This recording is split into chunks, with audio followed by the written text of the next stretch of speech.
And we're going to be kicking this thing off here with... Wait, hang on. Nope, I need to... Roll Hold, please.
Stuff I haven't used before. Okay, here we go. 5, 4, 3, 2. Let's go.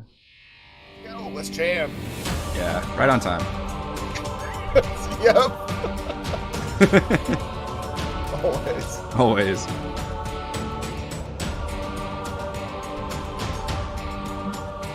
It was not toddler aggro. Stop that. There was no toddler aggro tonight. We're at a skeleton crew. Toddler was a saint tonight, which is usually not the case, but...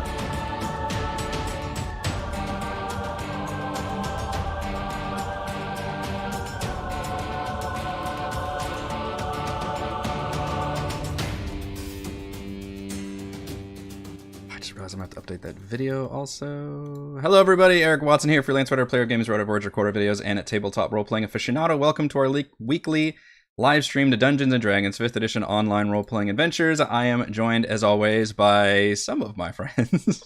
A limited selection of friends. Limited selection, the top shelf of the top shelf. Chris, playing Volravin, the Eladrin Bard of Eloquence. Hello. Heather, playing Frey, the Halfling Barbarian of the Beast. That's all, folks. That's all. Have a good night. Good night, everybody. We're here and we're gone. Yeah, Reese and Michelle are on vacation this week that the DM just completely forgot about, and we did not touch base with that until very late today, so I'm a bit unprepared for that. And then Raymond, normally playing Edmund, the Human Alchemist Artificer, hopefully will be joining us a bit later on. He's usually having the toddler aggro. Stream our sessions live on YouTube every Friday evening. Watch all of our D&D sessions here on YouTube. Read weekly session recaps at roguewatson.com. Watch my behind-the-scenes, No Players Allowed live series, Crafting Icewind Dale, every Monday and Thursday. Head on over to our live post-session discussion at Frostside Chat after our show tonight. You can also listen to all these live D&D shows with the Rogue Watson podcast, available wherever you get your podcasts.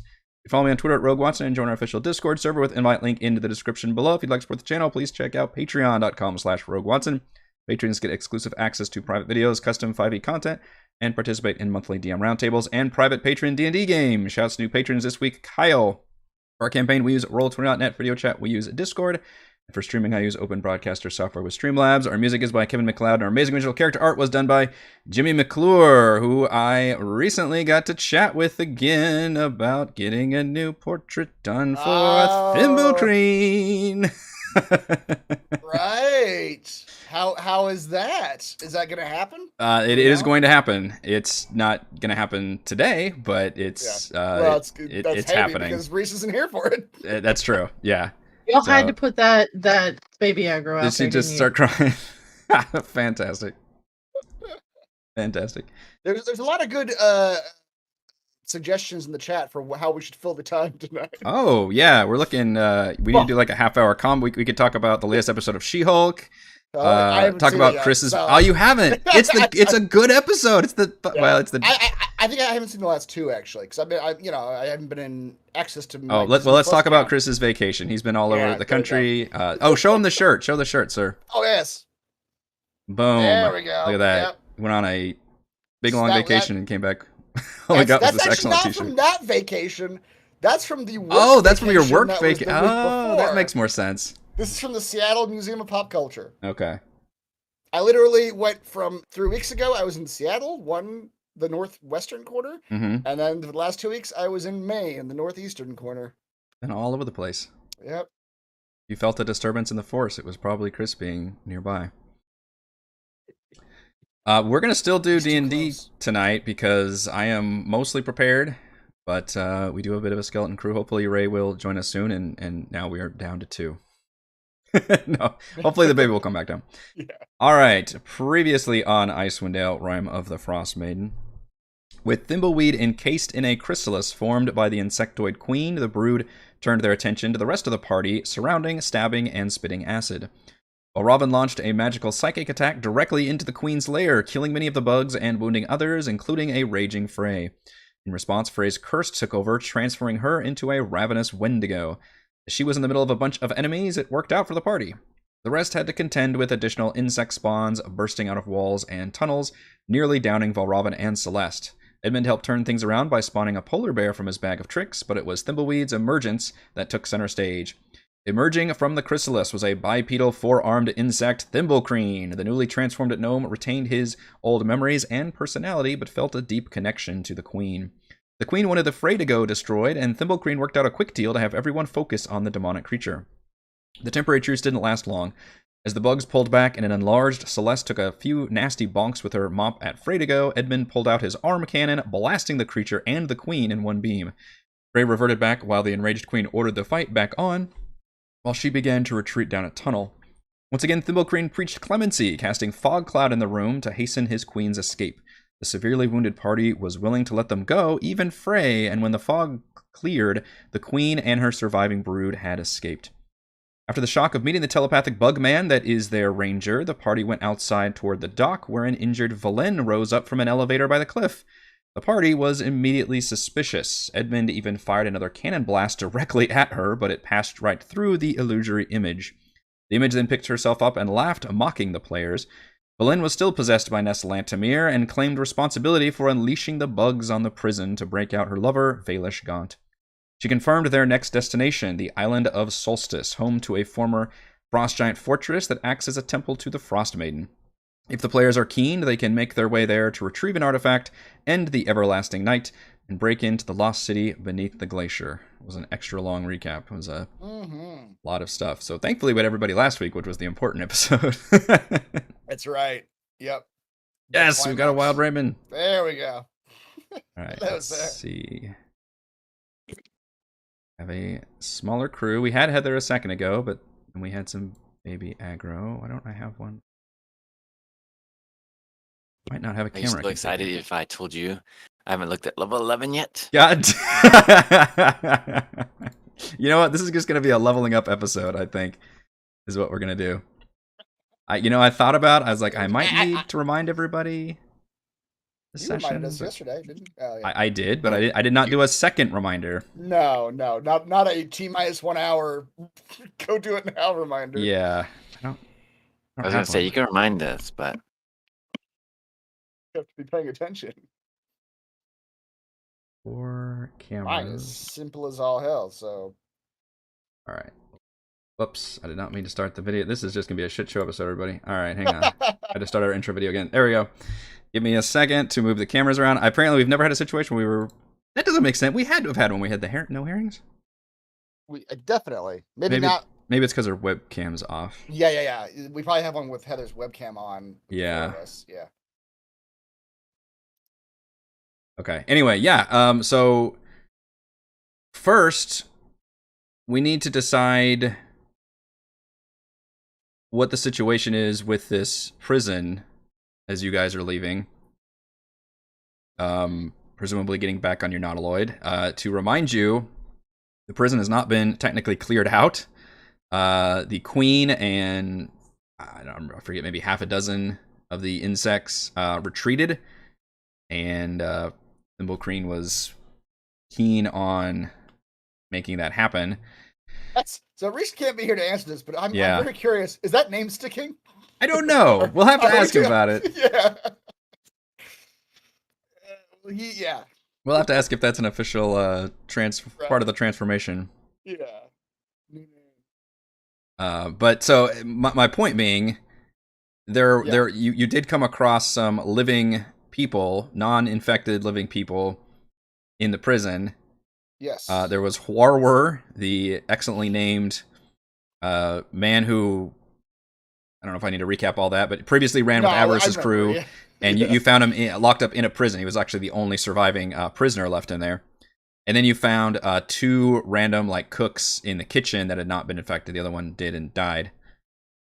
So, and of course you still have Dazan with you all, which I presume he's still coming on the ship. So just, I'm not going to make you go through the dungeon or anything again, but if you want to have all those people with you, let me know so I can...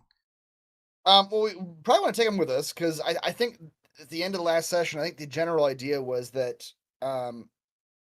Thimbleweed, Thimble, convinced us... Thimble, the artist formerly known as... That's right. No, her webcam did not change position, so... I'm working on it. Give me a second. No, I mean, she just came on and it hasn't changed. Yeah. I don't know why I don't have that set up. Production error on my part. But I think the idea was that he convinced us not to systematically exterminate all the bugs in the place. That we can just get out of there. We can leave. I think he would be against that, yeah. All right. I think I fixed our webcams. Everybody can not freak out about that.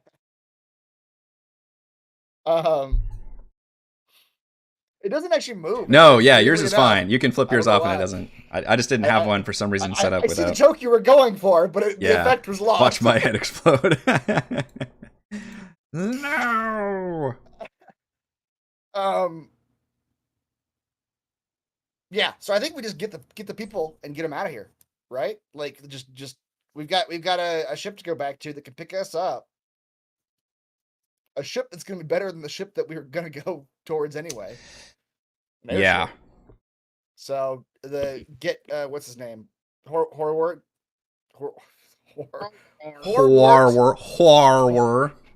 Yes.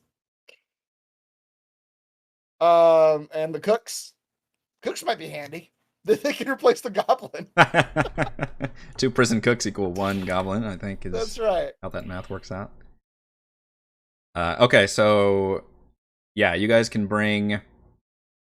You've already had Dazan on there before, so essentially you're adding another 3 people on there. Yes. Your Gnome Saramore friend did request any brains. Oh, jeez. You wanted to bring on board, and literally, when you bring them on board, he gets excited about, thank you for... These ones look average intellect at best, but beggars can't be choosers. Can we bring him instead of people? Can we bring him some bug corpses? Let him have some bug corpse brain. You can try. He would. Yeah. It's not gonna fill me up. They have not much intelligence. Well, just empty calories. I don't know. Borovin will spend 10 minutes. He will spend an inordinate amount of time trying to explain morality theory to this cephalopod creature. That's the camera slowly pulls back. The audio fades out. Borovin's making big gestures. He's pulling out books, reading passages from the books. Right. Trying to explain to this creature that you can't eat other sentient beings. Why you can't eat other sentient, or why he can't eat us as sentient, or at least the fact that why we would have a problem with that. That it would be basically I don't know, in human terms, it would be like going to a cow and asking the cow to bring it its friends and children and compatriots. Yeah. So that we can slaughter them. If Prey sees this going on, she just grabs Huarwar, the deserter, by the neck and just shoves it at him. This one. So last you saw, Huarwar was going a little crazy whenever he was kind of sniffing out the Chardalyn you guys had on you, almost like a drug addict, but a really extreme version. You can eat this one. I prefer we don't murder anyone. Then turn around. I would still know it's happening. And Horror, to my mind, might serve as I was gonna say the Starmorph does say, "Do you have any that are only mostly dead, recently deceased? It's not as palatable, but I could eat as long as they're not diseased or rotting." Yeah, We all slowly turn and look at Thimbleweed. Yeah. I would say like while we're all beat up, Yeah, he can park the Nautilus at that illusory ramp on the cliff, and he can get out with his little pet slugs or whatever they are, and he can go in there and find corpses to his heart's content. We're not bringing those out there for him. He can make him go. himself. Yeah. Although if we do that, Valravn will warn him, like, if you start to hear skittering and get out of there. high-pitched screeching, you might want to leave. Yeah. He does command his little squid underlings to go and fetch, like, they can only bridge grab like a corpse back, and it takes them 2 or 3 times, like, no, not that one. And finally brings one back, like, fine. I can manage. If you were perhaps more of his explaining morality theory here, if you were perhaps to find some city or human that or human organization that might donate already deceased humanoids to you, that would be within the parameters of human morality.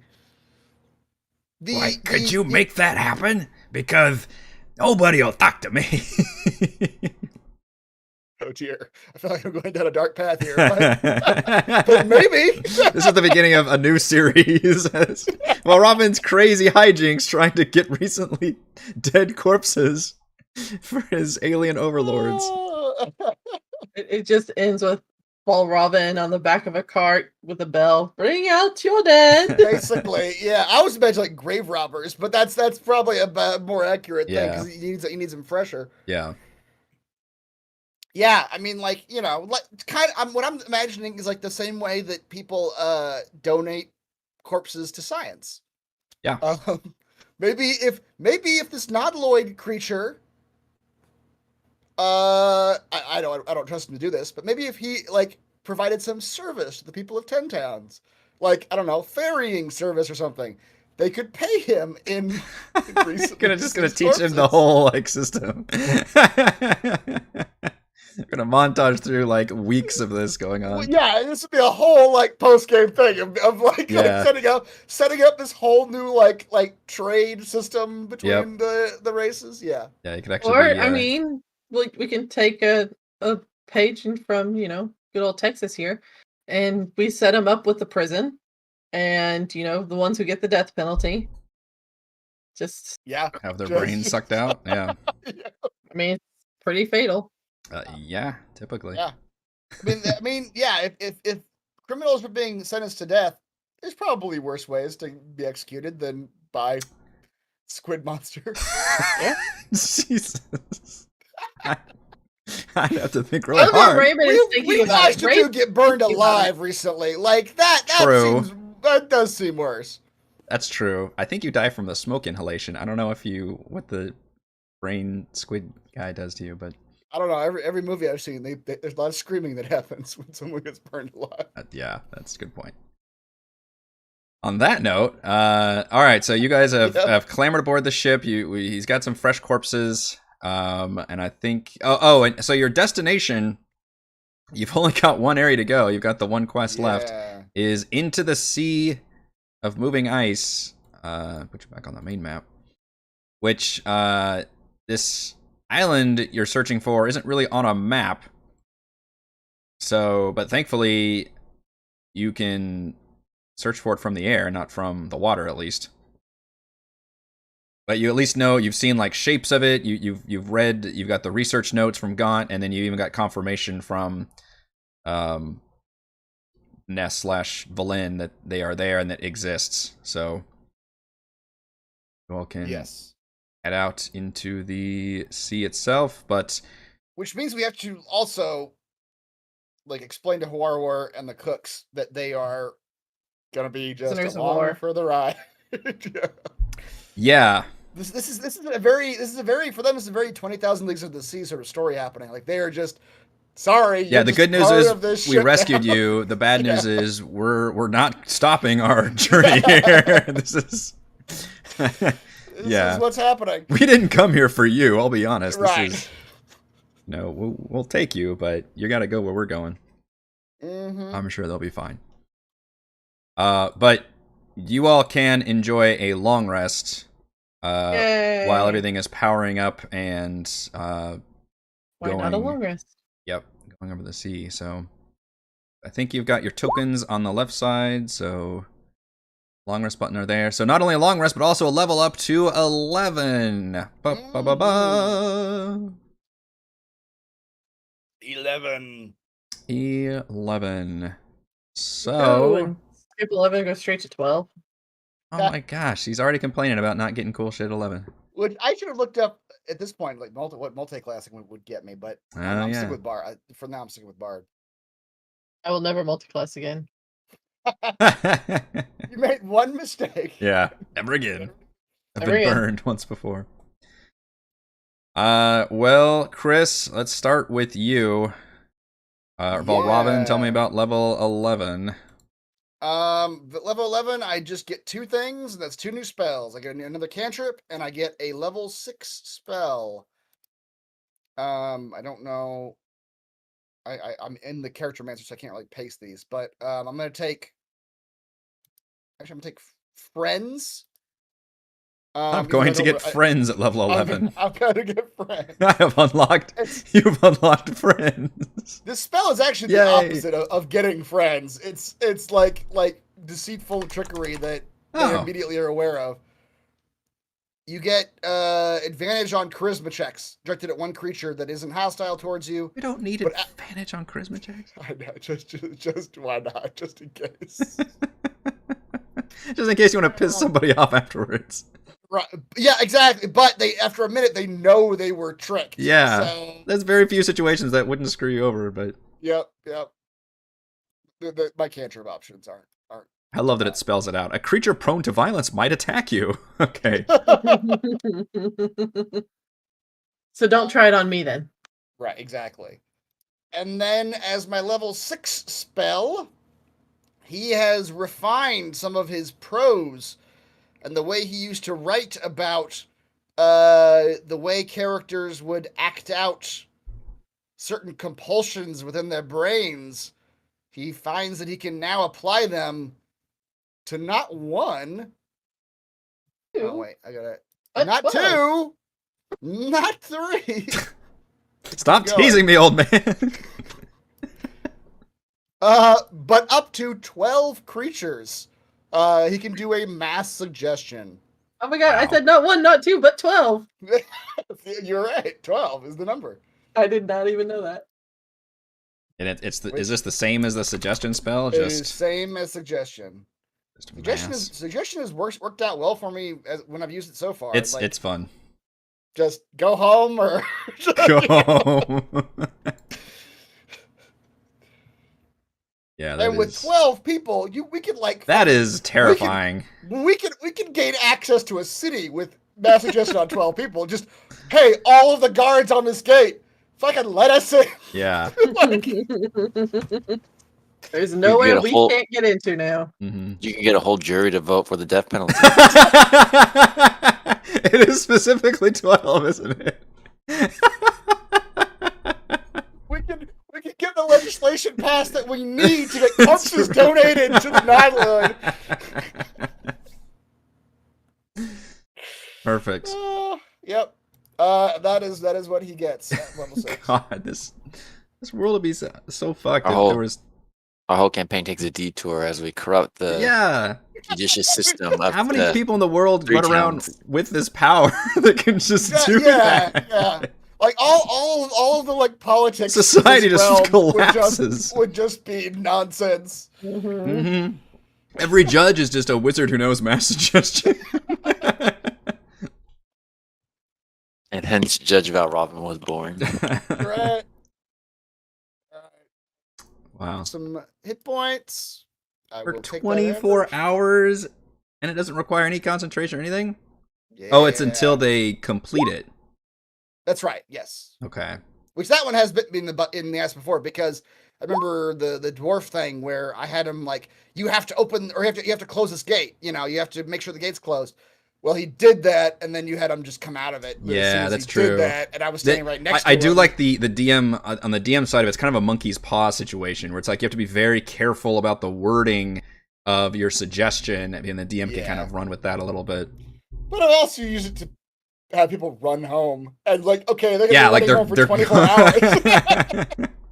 But once they've gotten home, then it would end. So yeah, that's true. You could say go home and sleep for 8 hours or something. That's right.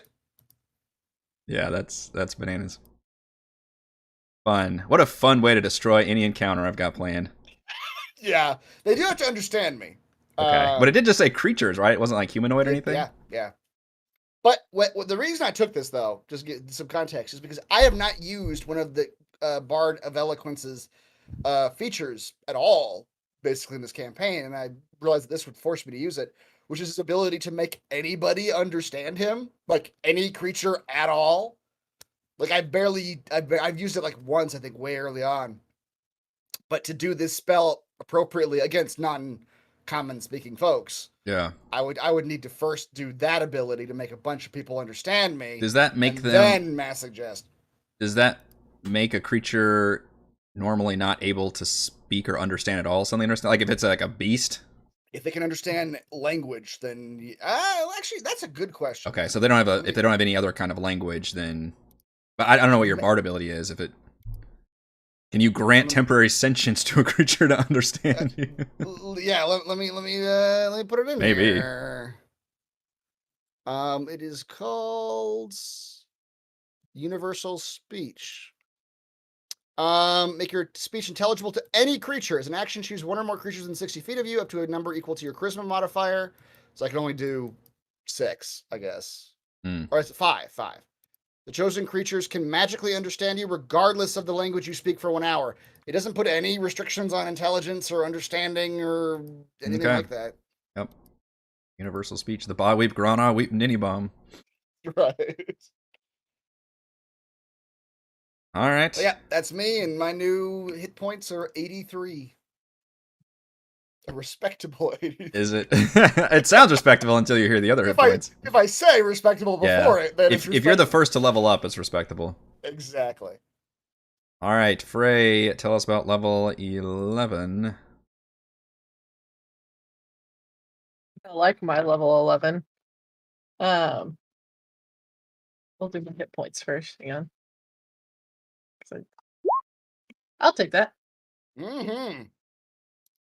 Like you needed a bunch more hit points. Yeah, you could just stop doing it. Jesus, she fucking, for those of you listening, she rolled a 12 on her D12 for hit points. And that does not include her... Unmodifier. Yeah, her 18 con. Oh my goodness. So starting at 11th level, I gain the Path of the Beast Barbarian's Relentless Rage. So now, if I am raging and I drop down to 0 hit points while raging, I will no longer die outright. I now get to make a DC 10 Constitution saving throw. And if I succeed, I drop to 1 hit point instead. And get to continue raging. How many times can you do that? So I can do it as many times as I want, but there's the one small caveat that each time I do it, the DC increases by 5. Oh. So I have to be strategic. 10 to 15 is pretty. That's a good jump. And then, like 15 to 20.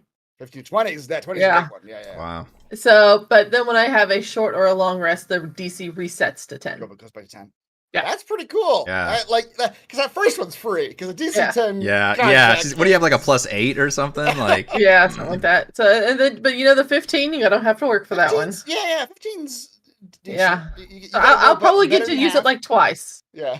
And then after that, it's going to be real dicey. Now you're just gonna be even more careless with your life. Now, like you were already like, who fucking cares? Let's go. Yeah.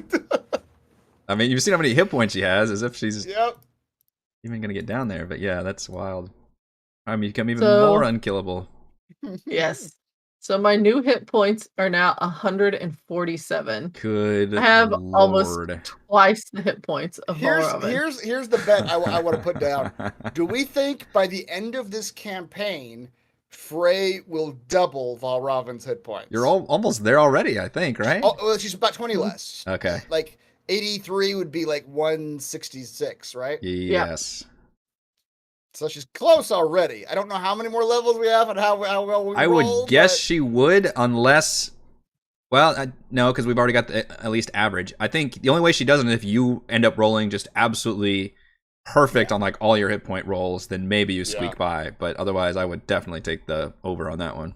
Yeah. I'm waiting for it. For sure. Yeah, Nick, this is apparently a base barbarian feature at level 11. I'm looking at least. Oh. Yeah, her path feature was at level 10. Yannick, I dare the DM to down me now. That's right. I mean, it's gonna be tricky, but we'll see. I want to see like him like pull out another ice dragon and just blast her for like 130 ice damage, and she just comes out of it with 1 HP. Like, I'm too angry to die. Even if he hit me with 130, I'd still have 16 points left. Yeah, like the thing is, to even get her down to 0, I still have to get through like 150 fucking hit points. And if it has to be elemental, because if it's anything else, it's or you know psychic or something. But it's a half damage. Like it's crazy. Tank gonna tank. Yeah. Yes, indeed. Mhm. All right, Ray, I have given you all the time that I can, but now we are getting to Edmund's level 11. All right, let's roll. Let's roll. More than a 5. Ah, Got a 5. You got a 5. that's yeah. average. All right.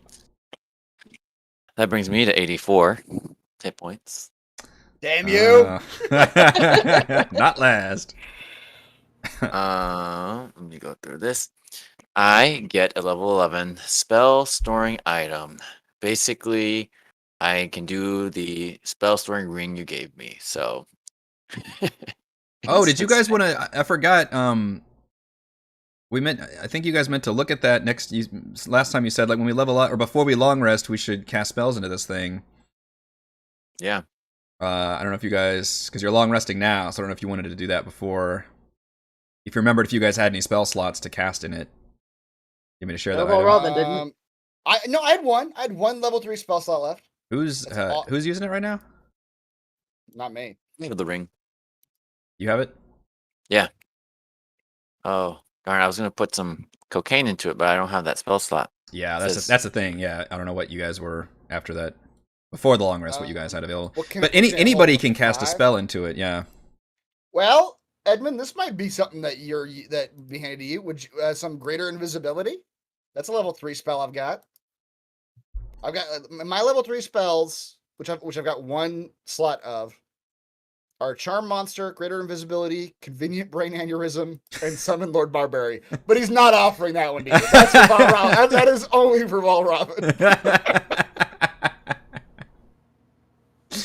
Quickly flips past that section of the book. It's Yeah, got yeah, naked yeah. horse drawings. Like that's my time. Greater Invisibility is a pretty good one. Like someone just goes completely invisible for a combat encounter. Yeah, go put that in the ring. I wouldn't All be right. upset with that. All right.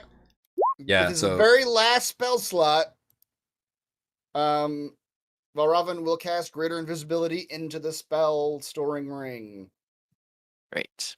All right. So now it's got mirror image and greater invisibility.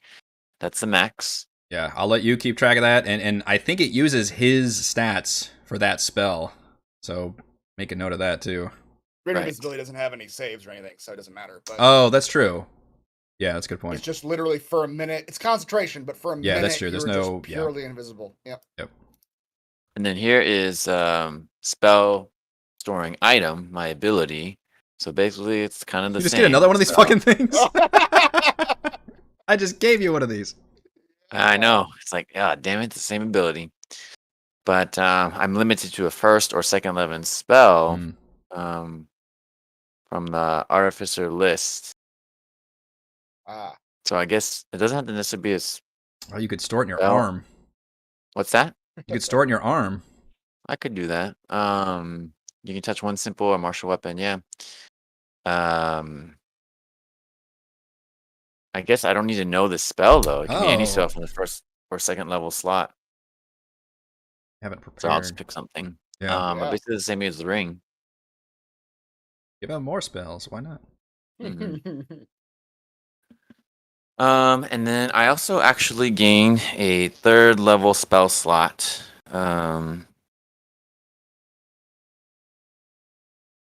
But this is I your don't first? actually know more spells though. What's that? This is your first third? No. Haste and Oh, I right. can't remember what else is gaseous form. Those are third level spells. Okay.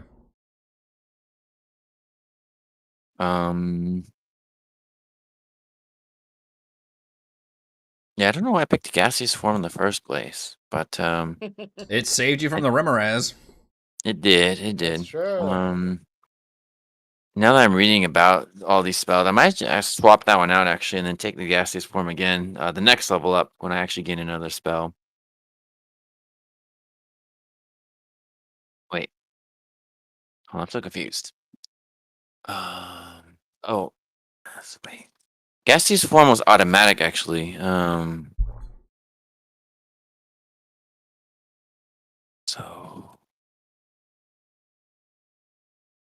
Oh, it's part of your.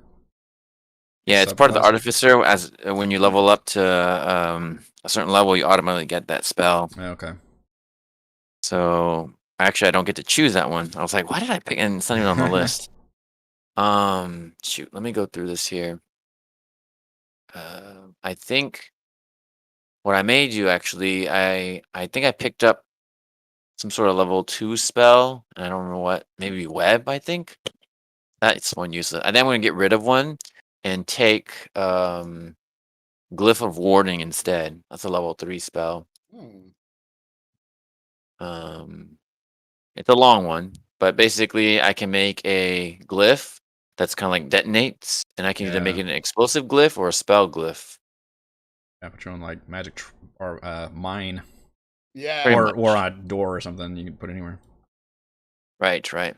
I feel like that's a useful one for him and kind of in his realm where he can kind of like manipulate an area to go Yeah. off. Turn into dig it. explosion. Yeah, even that whole last battle, I'm like, let me use web, and I couldn't find a chance. So I'm gonna get Mhm. rid of that one, I think. Because yeah, again, the number of spells I actually know is dependent on my level and my intelligence modifier. So Yeah, that's the limiting factor. every odd level does not give me a new spell slot, but the even one does. I think But by my that's- notes, you guys have an item to identify also. Perhaps. I don't remember. I think it was you found a wand early in the dungeon, like which was probably 4 weeks ago at this point. In the warden's quarters. You have to sneeze. There it comes. Okay, sneeze is concluded. Let me check my. Yeah, in the warden's quarters. Are you sure? I found a while back a wand of alteration. Is that not? That was in the Lost Spire. This was. Oh, okay. This was the only thing you really found. Well, aside from all the potions, you found a sack of money. Yeah. So when you first went down the tower, when you first got to this dungeon, you went down the tower and you actually ended up in the warden's like bedroom, office, whatever. And her chest, you opened that up and found a sack of money and a wand. Does anybody have that wand in their inventory? Because this was something you would have had to identify on a short rest, and correct me if I'm wrong, you guys never fucking short rested that entire dungeon. No, we did. I believe was twice in a row that's happened in these dungeons. Yeah, I don't think so. Let's identify it. All right, the wand is appropriate for a prison, although it does require attunement. Is a wand of binding. This wand has 7 charges. Regains 1d6 plus 1 expended charges at dawn. If you expend the last charge, it has a chance to be destroyed. While holding the wand, you can use an action to expend some of its charges to cast one of the following spells. Hold Monster for 5 charges, or Hold Person for 2 charges. While holding the wand, you can use your reaction to expend 1 charge and gain advantage on a saving throw you make to avoid being paralyzed or restrained. Or you can expend 1 charge and gain advantage on any check you make to escape a grapple. Wow. Okay. Wand of Binding. Those are good spells. Yeah, it does require attunement, though. DC 17. If nobody else wants it, I will take it and I will get rid of my Wand of Web because I have not used just like Edmund was saying a second ago. I haven't used that Wand of Web at all. Yeah, The you're, wi- or at yeah, least you're in a right. You're while. attuned to that. Yeah. I'm not getting rid of my wand of magic mints, so I'm good. Yeah. It's a Okay. straight I mean, upgrade, I think. I will take it. It is a straight up upgrade. It's just a better than the Wand of Web in Yeah. every way, shape, and form. Keep track of yet another thing that has its own charges and resource management. I mean, so did the web, but yeah, That's true. But yes. Okay, sorry, I might have to actually take this back because apparently Glyph of Warding takes an hour to cast. Like, what the hell? Yeah, you're. It's like Oh, yeah, I guess you're right. It's not something you do in combat. It's something you would do, like, It's a before. Prep spell. Yeah, it's a prep spell. But Yeah, those are when would tricky. Yeah. When will we logistically like With this party, end it for an hour? you guys are not Never. the tactically plan things out. You're the It's- send a screaming barbarian yeah. in. And in the movie, it's like the possession priest, like drawing glyphs on the floor in like a circle. The DM is Right. very familiar with this spell because I can use it on my end very easily. This is like the typical like Yeah. arcane trap spell you come across is functionally this spell. But yeah, from the player point of view, it's a little trickier. It also costs 200 gold, by the way. Yeah, I'm seeing that. So screw that. I always forget about that. Like, Yeah, when I'm we looking in at our spells, I like, do call out in our house rules that we do follow that you should be spending that every time you cast a spell that Yeah. requires that. Yeah, I don't make you literally have the diamond or anything, but I just make you deduct the money. make us go into town and buy a diamond. Right? Yeah, that's not happening. But yeah, 200 gold. That's not really worth that spell, I don't think, even though it has a lot of uses. And the main use is that it never goes away. Its duration is forever. Yeah, but it has no purpose in our team. Mhm. We're so moving around, so active. Like, this is for a hermit living in a cave. Like, Yeah. Or like if we perhaps had a party that was very much like, It was all tactically right, like, we see the enemies, yeah. and we're gonna come back tomorrow. We're gonna go back to the hotel. Back to the hotel, regroup, We're gonna plan. have some pina coladas, We're and gonna talk set about up this. for tomorrow. Whiteboard it. If we ever had a party like that, that's Yeah. where it would come into play. But we do not. Or if you had to rest in a dungeon and set up your one little choke point and all your fancy stuff. Yeah. But Yeah. yeah, 200 gold is even at y'all's level when you have a lot of money. Like that's for one spell. It's painful. yeah, and you don't even know a person would trigger it either. You have to like lead them into it somehow. Yeah, you have to make sure they come into it. All right, so yeah, Yep. that's a dumb one. Here, let's just get this one instead. Protection from energy. Ah, that's a good one. That's a good one. You're resistant to one type of acid, cold, fire, lightning, earth. Yep, that's good. Seems like Edmund thing, study the enemy. It's like, all right, I Yeah. will bend the elements to my will and protect someone Mm-hmm. against that. All right, good talk, guys. Yep. And now I can close the book until next time. Until next time. I'll crack it open again. Yeah, and for those of you that haven't been watching my crafting streams or know the general pacing, yes, normally in Rime of the Frostmaiden, you wouldn't get to level 11 until the very end of it, but I have been scaling things up and pacing things a little more liberally to where the players will reach higher levels, and obviously we're at level 11 and clearly not at the end game yet, so they're a little different here. And I think it's fun to play around with these high-level tools that usually don't get to in the official published 5e campaigns. Yeah. You get some neat stuff. Yeah. In the 10 to 14 range. before things get too crazy. Yeah.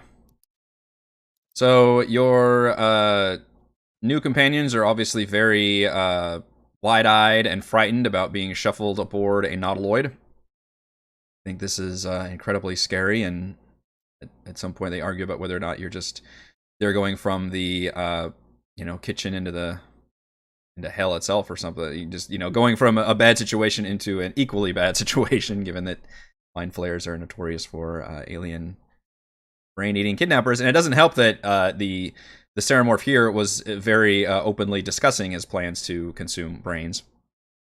So Ray will literally growl at them and make them get on the nautiloid. For real though, did Valravan's like sermon, his lecture, did that make any impact at all on this creature? Well, so the impact is you can tell this creature has no semblance of morality, like does not see the problem with consuming sentient beings, but he does see the benefit to working out a system that benefits him beneficially to others. He's not against, he's not, so you get the feel like he's not cruel or evil for that sake. He just, in your point of view, he's basically a sociopath. Like he has no, he doesn't. He doesn't see anything wrong, right? And you get a feeling it's just from his culture. But when you suggest like how this could benefit him in terms of working with people instead of like kidnapping them, he's generally reticent to thinking that might be something he could work on. All right, well then, what Valravan will do then is, understanding that, impress upon him the idea that should he extinguish living creatures for his food sustenance, he will break any possibility of that with others, because as long as he's not killing living creatures, that possibility for an arrangement exists. But as soon as he starts killing people, that's done. Frey would argue then when she hears you saying that, like, I kill people, yet nobody is afraid of me. but you have a badge, dear. Wow. No comment from me. Was that a little too raw? I don't know. He went there, folks. All right. Tell me you're from Texas without telling me you're from Texas. It's terribly corrupt. Yep. Dazan is interested in discussing what everything's going on, because he's got a little bit of the story, but now he's let's just assume he was with you guys for the scene with Bolin and Nass, so he's very confused about that situation and very interested in like how the Frostmaiden ties into all this. And you can see like his general I don't know what you would call his mental trauma is slowly, it does seem to be getting better the more he's away from that situation, and he does still seem very obsessively focused on finding this city and like continuing this quest, and knowing that you guys are still on board with that. So he's kind of feverish about information, but he's at least a little bit less crazy about it. Okay, he's getting some semblance of his like logical brain back. Yeah. How is Huarwar doing? Is he still a crazy man? Do you keep him restrained? He's asking. The answer is yes. Well, I mean, Huarwar would clearly want to be unrestrained. He can clearly want whatever he wants. Yeah. It doesn't mean he's going to get his way. Yeah. You guys have been around the Charlatan madness enough, and some of you experiencing it more personal than others, to know that he is kind of in the danger zone. Yeah. Told you we should have let him eat this one. Do we You mean know the side effects from the Charlatan, you mean? Yeah, you think his exposure to Charlatan for such a long time, and maybe not being properly trained with it or anything, for a while, has kind of affected his sanity level, and now he feels to be very not quite like Gollum in the Ring, but it's getting close to that situation where like he really wants to be near Chardalyn and have it in his possession, and anytime he sees that, which unfortunately a lot of you are having Chardalyn all the time, like you've got it on your person, so it's almost difficult to interact with him because he's constantly like sniffing it out and wide-eyed about it. And let's keep him restrained. Let's find a small prison room on the ship, and Edmund's going to study him to find the effects of the Chardalyn. oh boy. So Now, he's willing to be near him with like Chardalyn all around because he wants to see like, all right, what is this prolonged exposure doing to a person? Because he remembers, he has that one effect you mentioned, the Yeah. level 1 or Yes. something. oh right, you're in it. Yeah. That's true. So Edmund does recognize this. He didn't tell anybody because he's, like I said, he was Yeah. curious and he wants to see what happens to others. But Mhm. as part of it, now he realizes, all right, we've got I don't know, prisoner is the right term, but he's getting a little Subject. crazy, man, here. Yeah, the subject. So there are those little side rooms, which you guys might have repurposed them now. They had like vats where you think little like squidlings were kind of had in their homes. I don't know what y'all's situation is for actual sleeping on the ship or what those arrangements are. As you recall, it's got the cargo hold in the bottom layer, which is a large room with crates and shit in it.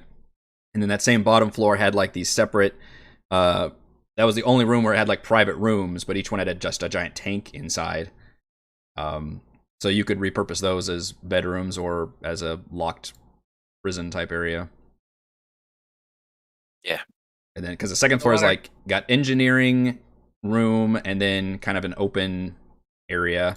And then the third floor is the pilot, and then like there's a kind of a captain's room with like a table and stuff in there. Which I guess you could technically repurpose that as a bedroom too. Yeah, I just pick one, but I saw Chris's facial expression. This is all purely science. No, Total what I was science. gonna say earlier is that my initial reaction was like, can Edmund study him to see if there's a cure for Chardalyn sickness? Yeah. But it sounds like Edmund wants to study him, but not for a cure. He just wants to know more about What's how the coming. sickness progresses. I mean, there is some of that in there. I mean, I imagine at some point he's going to realize, okay, this is going to get worse for Edmund. Mm. Yeah. He may become this way. How can I stop it, but still be in possession of the Chardalyn? So there is some of that, Okay. This is very much like the mad scientist what do you call it, justification of like, well, I have to do terrible things to the subject because that will lead to Mm-hmm. advances in science that will help everyone. Well, what it'll lead to is inspiration for you, because I think it's very appropriate for your character to be doing that with horror. And Valrobin, I'll give you inspiration for the hilarious morality chat with the Ceramorph as well.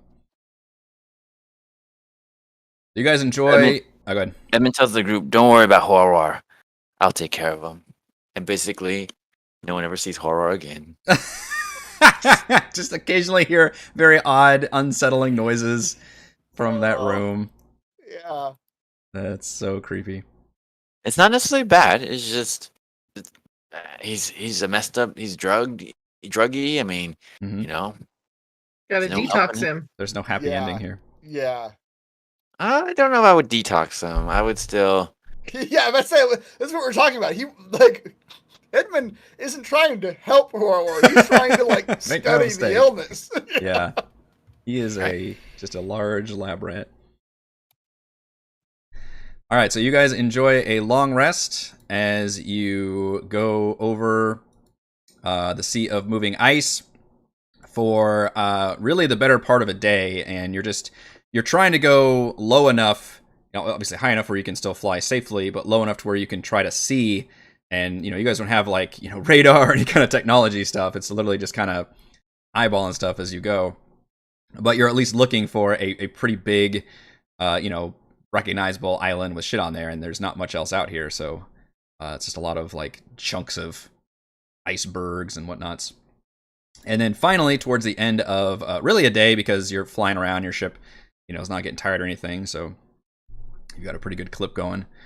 You think you've gone a couple dozen miles, well beyond sight of the Icewind Dale landmass. And in the distance, you can see a small, icy island encased in a thick fog. you would hazard, or which you would guess is an extreme hazard for any ships that would be approaching by sea. Thankfully, you are not approaching by sea. And then as your ship, and you can call out to, you can kind of see it on the 3rd floor, but maybe some of you, where are you guys on this ship? Generally, I know Edmund's back talking to the. I mean, probably Varlam's probably just somewhere comfortable, and until we get to something of interest, then he would be out looking at it. It'd be like a tourist, just like he's on board doing his own thing until like, oh hey, there's a fog cloud. It's probably not comfortable to be outside in these conditions until there's something to look at. Yeah. But yeah, definitely. Well, and you guys are actually having to look for something, so at least some of you have to be outside searching. And at some point, somebody spots something in the distance, and you guys can call back to the Ceramort Vorin, I believe is his name, and you can see the ship start to turn towards that island, and then a crackling fills the air, like all your hair kind of stands on end, and a bolt of lightning shrieks from a direction, slamming into the ship's hull, giving sparks just throughout the entire ship and arcing into several of you. We're going to let fate determine which 3 it was. There's also a time to remind that everybody still gets your temporary hit points. Is that correct? Yes, everybody does have 15 temporary hit points. Okay, that will be relevant. I'll put that. No, I can't put that on. All right. Token fate will determine. Let's actually do this 3 times, but I will roll again if we get the same one. This lightning is coming from the ground?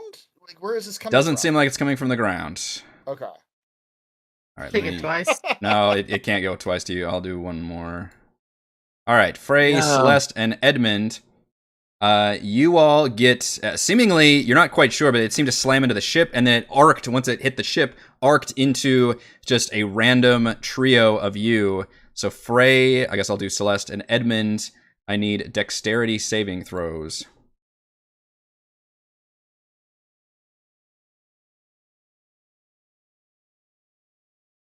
Wow, Celeste is a +8, my goodness. Also, you have to remind me to tell Rochelle, but her AC should not be 14. That is fucked up. I checked back, and right? Yeah. it should be 17, as it was the last 3 levels.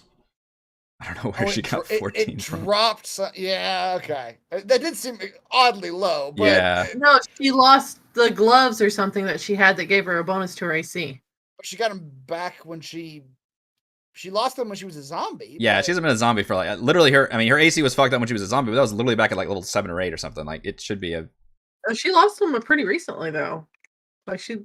According to my notes, she's still attuned to them, unless you can find somewhere where somehow she lost those gloves. But this is her dex save, which she rolled very well in. That is reminding you that she takes no damage. Then. No damage. She has evasion. Her amonkness allows her to dance away. Well, that is pretty good. Okay. So Celeste takes no. What about Frey? Does Frey have that? No, I don't have that. Okay. Well, 19 She's is got danger sense. Danger sense. Yeah. All right. Well. Oh shit. 49 lightning damage. Edmund, if you wanted to roll that inspiration, you certainly could. Frey, with your 19, you would take half damage. And with my sword, I will take none.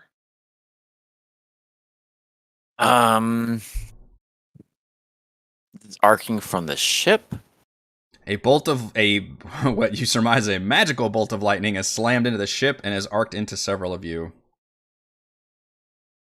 So no matter where we're, it wasn't I'm trying to narrate this, so that's why I'm asking these questions. So yeah. I'm in the chamber with horror, and just lightning just shoots out from like the wall of the ship. Yes, the entire wall like smells of burning. Like everything seems to be like sizzling for a second. Like clearly something has attacked the ship, and literally a bolt of lightning is just shot out and hit you.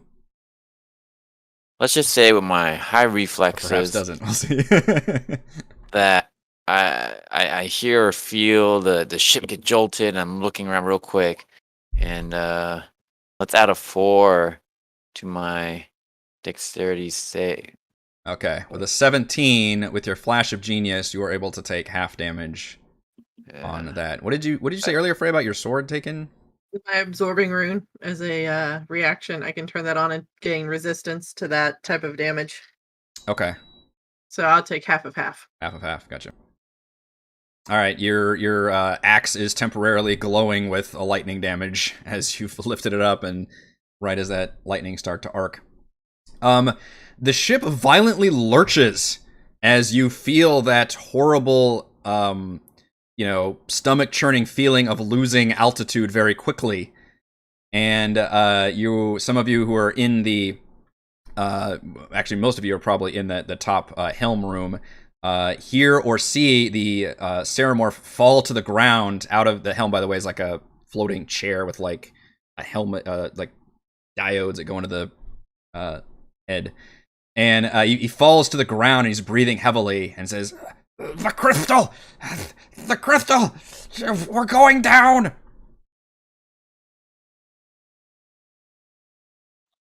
Moments later, you hear the beating of a large pair of wings rushing towards you, and the force of it causing the nautiloid to rock against the violent air current. Oh, god damn it. What do you guys do? All right, so lightning hit us. It's the goddamn dragon. What dragon? There's no lightning dragons out here. It's the big ass white fucking dragon that has the skeleton on its back. But we are in her territory. But it shot lightning at us. That's Yeah, the white dragons shoot lightning. How does the white dragon shoot ice? Blue dragons shoot lightning. I know that. Then we're real fucked if there's a blue one up here too. While you guys argue what kind of dragon is coming. We're proper fucked now. Yeah. If you would like to, let's see. Maybe like hearing that the ship's going down. Our pilot is telling us that we're real quick. Both of you give me a history or nature check as you literally have this argument and see what you know about what you know about possible dragons. History. I can mechanicalize your argument. Yep. All right, well, Robin, you praise is screaming. It's some kind of crazy lightning dragon. Valravn, you are fairly certain that mini dragons, are capable of casting spells. Regardless of what kind of dragon they are. They may be very limited in their spells. Okay. And then, of course, the more powerful a dragon is, the more spells and the more stronger the spells would be. So any kind of spell coming from a dragon might not be able to identify what dragon that is. Gotcha. Because they might just be casting spells. Spells. Lightning bolts, as it were. Alright, well, Roman will ask the pilot, the Ceramorph, what can we do, my little friend, to delay our crashing? He actually looks injured from the feedback of it, like, as if he has been physically impaired because of whatever connection he had to the ship had been so violently severed. So you feel like you could. He's like literally like kind of bleeding out of like, I don't know if they have ears, but he looks like he's been injured from that, and he kind of looks out of orifices. Out of orifices, yeah. He looks like he's in trouble. So that would be one option. But then he also cries out about the crystal, the ship. We're gonna go down if we can't pilot it. I can try, but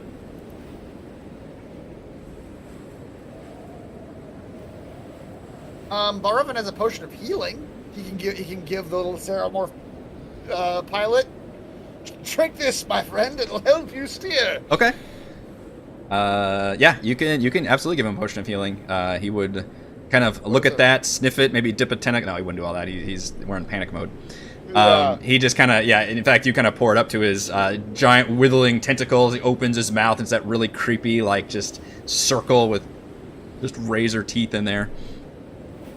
And just kind of, he'll snatch it with a tentacle and picturing a lot of 7 hit points. Davy Jones from Pirates of the Caribbean. Like he's just drawing it into his maw. Yeah, just grab it with a little tentacle.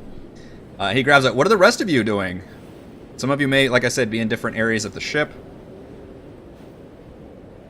Can we run to the like the top of the ship or a viewing deck or something? Sure, yeah. All 3 levels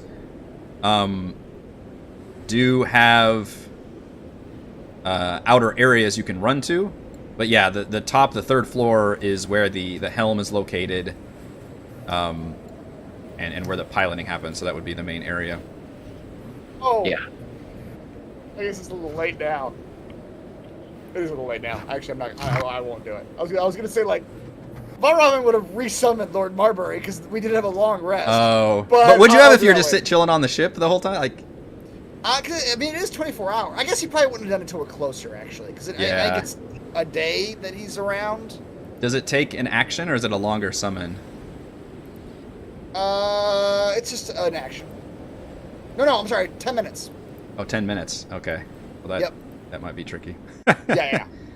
And it lasts, I think, until the next day. Okay. So sorry, Edmund. What were you saying? You would go up to the. Oh yeah, just the observation area. Okay. Oh, you want to go up the observation deck? Or you want to go up to where the pilot is and. There's a 2nd level that's basically almost all open to the sky that would give you the most visibility. Yeah, right there. Okay. You pop out there. Why don't you give me a perception check? With disadvantage through the wind and the fog to try to identify what's coming at. That's a damn good perception check. Edmund, you run up to that 2nd level observation deck and kind of lean over the rail, and you see with this shape in the distance gaining speed very rapidly, spreading out with wings. You recognize a large white dragon, and just on the back of her back is what looks like a seated figure. I will remind the DM that I did put one of my exploding sticks in that seated figure. You sure did. You sure fucking did. That's an excellent callback. And can you remind me? It's been a while, but did we piss it off of some sort, or it has been a while? Yeah. This would be a previously on for sure. Yeah. So this was a whole. Go ahead. Pulled the fast one with the boat and stealing its hoard, and Thimble Crean had gotten a bow of its make, and we told the dragon that the people went north and we were going south, and he doesn't necessarily know that's a lie, right? She's going to eat us. Yeah, basically, is what it roils down to. She is 100% going to eat us. Last time there was definitely some minute. Yeah, so that was the ship you'd gotten to with the treasure. A dragon landed on it, a massive dragon, and you guys managed to talk your way out of it through a bunch of hilarious, crazy shenanigans, where you ended up with half-split parties and all kinds of multiple lies upon lies. But you escaped with your lives, and now she is bearing down upon you. Frey, what are you doing during this situation? So I don't know where you, or where are you? What's I guess. The layout of the ship? You said I'm in the 2nd open area? Yeah, there's a 3rd level above you. Yeah, I can throw you guys on the map. Yeah, but somehow I'm more open? Yes. Do I know where everybody is? Oh. Okay, so it's like, I don't even know how to describe this shape, but okay. I'm gonna add this, daylight mode is on. Why can It's you like see that? one of those round cheeses with like a wedge cut out. Your Jesus. baby bell. Oh, you know what would help is if I shared there's a side view I've got in the player handout section. Yeah, I remember it now. Yeah. Okay. Shoot, I think it was there. Do I know where everybody is? There it is. So here's what the ship looks like from the side. So those are the three levels. So, Edmund, you were in that lower right area, and then you basically went left into the cargo hold, and then the stair. The stairs aren't visible on this map, but you went up and then to that second level that's completely open, basically. At least that left side of the second level. The third level that's encased is where the main helm is and the piloting equipment and everything. So you've run up and basically identified the threat. Valravn, you fed a potion of healing to the Ceramorph, which appears to have revived him, and he's kind of clambering back up into the helm and kind of nods at you. Frey, what are you doing when this happens? Also, I should tell you that chat thankfully reminded me that Find Greater Steed never goes away. It doesn't ever expire. So Lord Marbury's here. Oh, it doesn't have a duration? No. Okay. Until it dies. Or I dismiss it. Gotcha. Well, that's helpful. So Lord Marbury is coming to Valravn's aid. Okay. As he... Bray is on the top deck, and she's just looking out, knowing that it's that goddamn dragon, and trying to judge how far the dragon is. Yeah. I will let you do a perception check then at disadvantage to try and judge how far the dragon is. That's not gonna go well. Just gonna pop out here to look. Did you say I knew how far the dragon was? Yeah, I can give you the information. Well, both of you. But I know more. At this point, yeah. You judge that the dragon is over 100 feet away.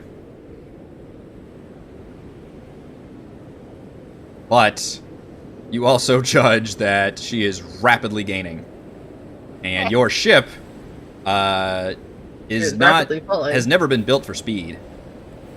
That's it's not what it's there for.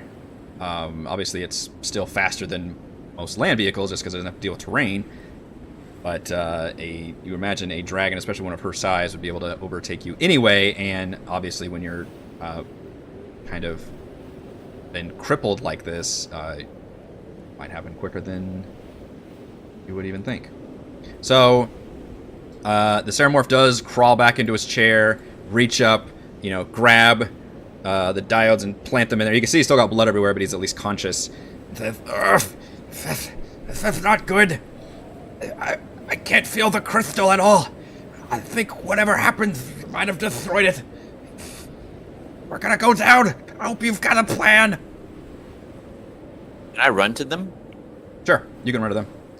Where are they? They're up the stairs. You can hear this happening. You can hear that because he's shouting at this. Yes, I would like to run to my group. Okay. You can run up to the group. And then as all those things happened, you see this huge white dragon comes into full view, flying in at full speed. And over the roar of the wind, you can just hear her shout, "Excellent shot, Beltherond! We'll show these mind flayers that Icewind Dale is no place for them. Now it's my turn." You can see her opening her maw as a blast of her freezing breath just slams into the ship, crashing into walls. The ship walls just start, those fleshy bits of the wall just start freezing up and splitting apart, and all of this frost breath ends up getting all up in your business. How close is she now? Now she is within 60 feet. And I need everyone to give me Constitution saving throws against her freezing breath. Oh boy. Just blew it into the ship? Yep. And it's a massive, massive conical attack that just envelops the entire thing. And it appears the ship itself is taking severe damage as well. And it is now, which I don't know if you can hear the wind sound effect I've got going, but now I guess. suddenly just yes, pieces the of wind the is ship very loud. breaking apart. So if 14's not high enough, let me know and I'm going to use one of my special dice. 14 is not high enough. Oh, please use your special dice. Now would be a great term to transform into one while they're crashing. Well, wait, do I still have my Bardic Inspiration, Turn or is into that gone now? Oh, we long rested, so it's gone. Okay, yeah. Alright, so yeah, I'm going to use one of my special dice if 14 isn't high enough. It is not high enough. What I'm gonna do, Yes. what Robin's gonna do, oh, poor Lord Marbury. What Robin's gonna do is pull out something that he was given a long time ago that he doesn't remember where he got it, even though it was probably like days ago in universe time. The Charm of the Ice Troll. And just hold it out in front of him, like eyes closed, holding it out in front, like it's hopefully will protect him from any of this damage. Please share that in the chat, because I've also forgotten about this. I'm sure I've forgotten half the things I've given you all this point. I have a 17 now. Charm allows you to use your reaction when you take cold damage to reduce the damage to 0, and you regain... Oh, that's right! You get this from the Chingwa, I think? Chwinga? That's right. It was little fairy dudes. Little fairy dudes? Yeah. I was like, that is a useful ability. Wow. You reduce the damage to 0 and regain a number of hit... Well, as it doesn't matter too much at this point, yeah. But I can... I'm... It's a one-time... That's awesome. Valravn probably knows enough about dragons to understand that this dragon might one-hit kill him right now. So... That's very fair. Let's do con save for Celeste. Actually, I can do both of them together. So we'll do the damage first. Lord Marbury got a respectable 19. That is respectable. See, if you just put the word respectable on the front, suddenly it becomes a good number. Unfortunately, the DC is a 22. Oh. Boy, I rolled a little bit low on the damage, which is 60. So, oh, come on. Okay, hold on. So taking the cold damage... There's 1 HP more than needs to kill Lord Marbury. Oh, no. Goodbye, Lord Marbury. He gets enveloped in this ice breath, and just the green mist that had summoned him from the Fey realm expels him back to it. Oh. So, upon taking the cold damage, Frey would realize we need to get this damn dragon's attention, and she's gonna shoot just one thing of her wand of magic missiles at the dragon's nose. She's just gonna point it towards the dragon and hope she hits it. Just one, because she won't hurt. Yeah. But it's enough to get its attention. Okay, let me, yes, you can do that. Let me get through this damage, and then we'll go through all of your actions. Will you allow me to cast Flash of Genius for this? I will allow you to use another reaction, yes. I'm, essentially this is a new round. I'm just not putting you guys in formal combat for this, but yes, you may use another reaction. By all means, use up those Flash of Geniuses. Eat that shit.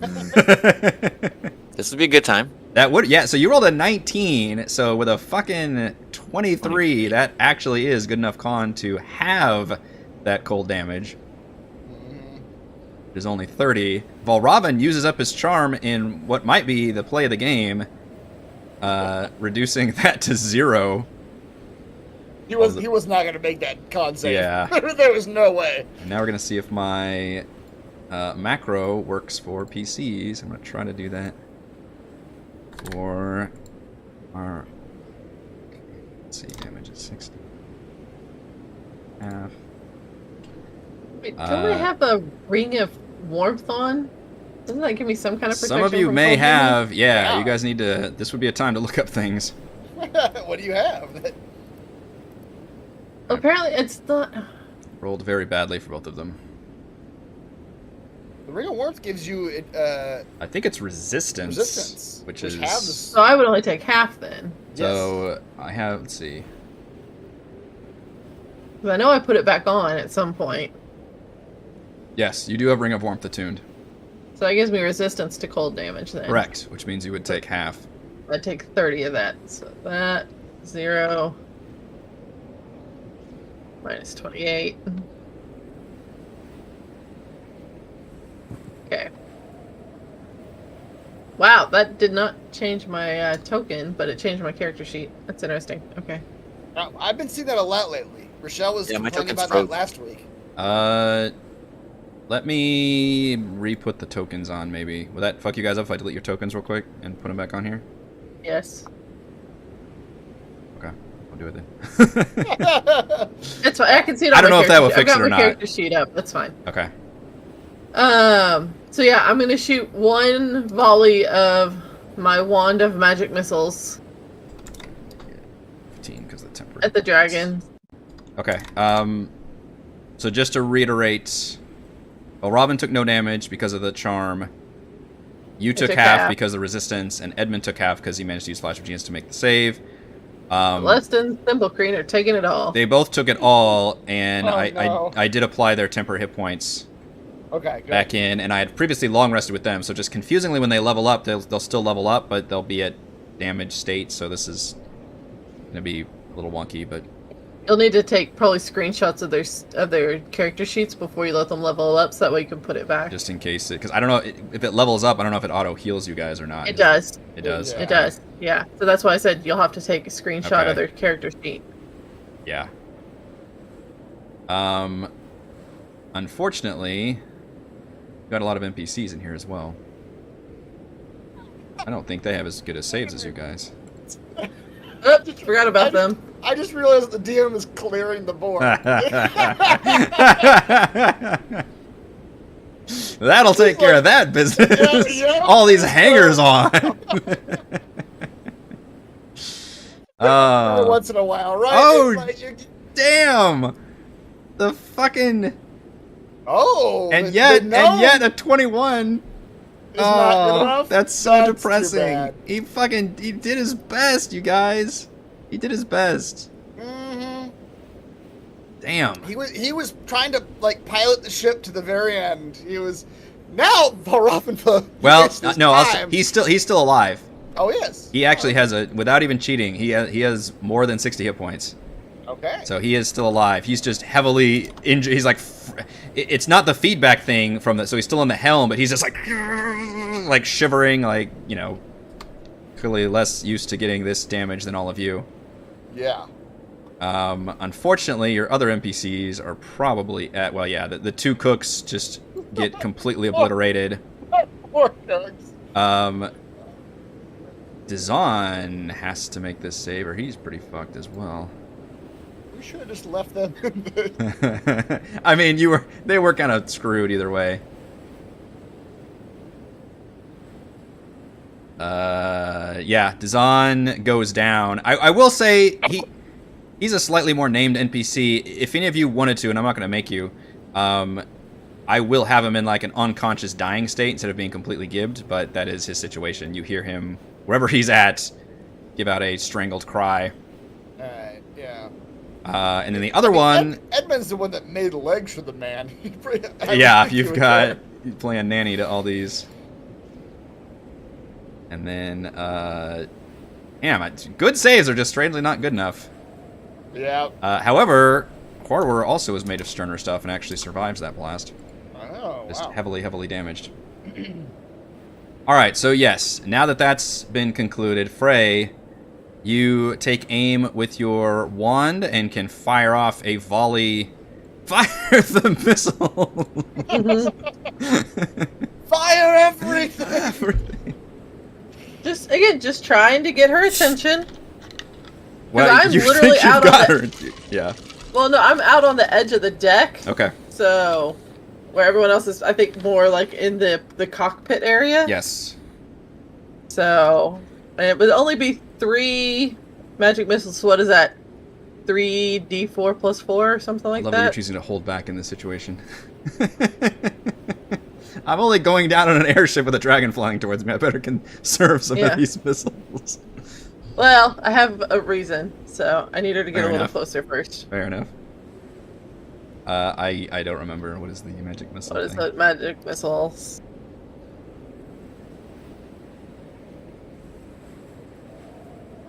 I think it was One like d4 plus 1 force damage for each Per dart, missile. and and the originating volley shoots 3, so it would be 3d4 plus 3, which is what I said. Okay.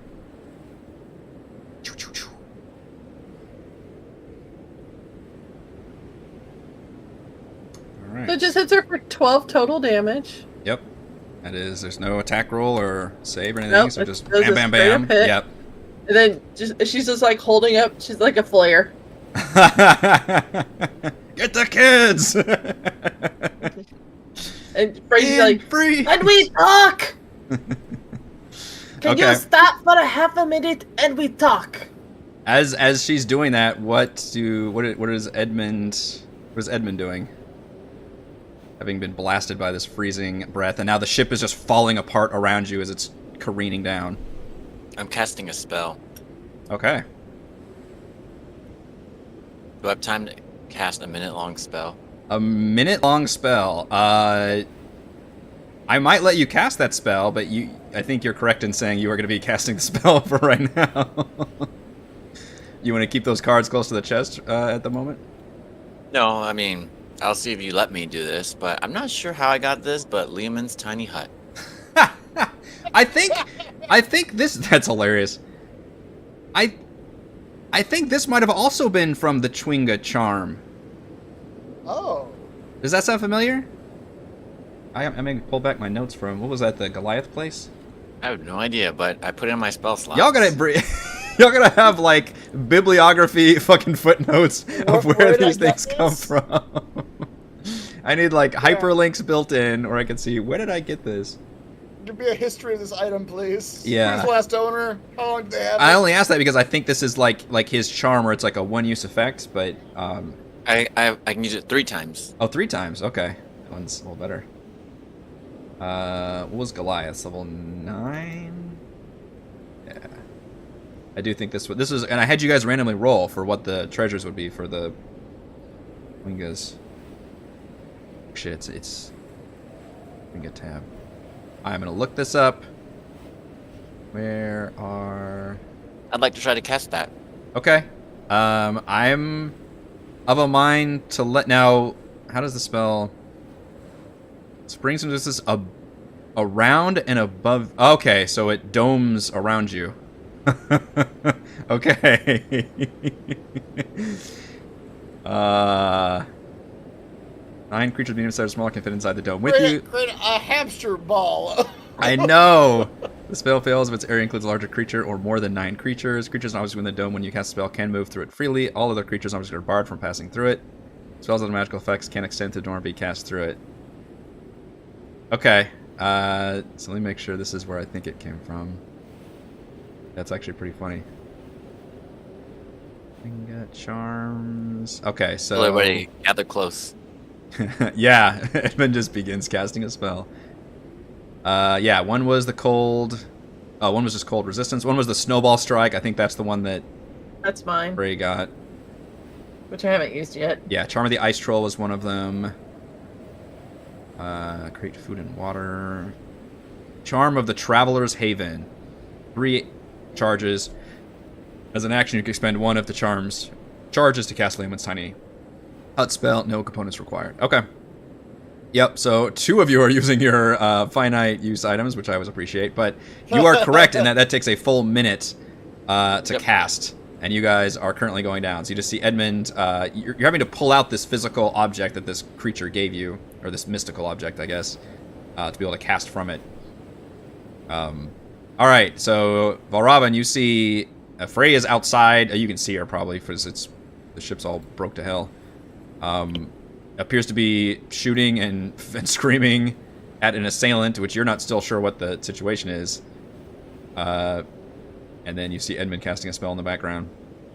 We'll assume Thimbleweed and Celeste are running around repairing the ship to the best of their abilities. Yeah, helping keep the ship in the air as long as it can stay there. Uh-oh, they're back again.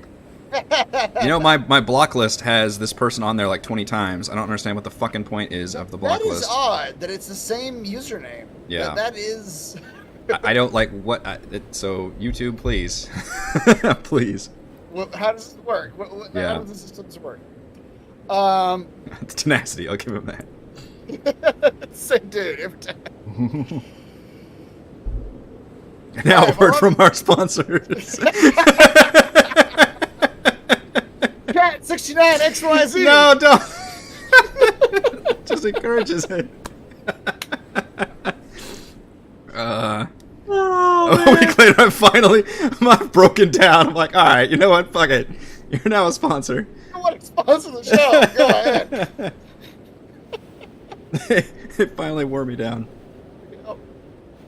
But Rowan, does he know? I mean, has he seen the dragon? Like, is he aware? You of have that? not. Well, I was going to sorry. say, the ship is falling when I- apart.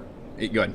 It's just falling apart. I saw him, and then I ran in. I'm casting Leovin's tiny hut. Yes. And we're like, brace yourselves. There's a giant white dragon out there. Okay. I think we saw him before, and it looks angry. So yeah, I Frey's, really Frey's trying to wave it down. You could hear her yelling, "Can we talk for a minute, please?"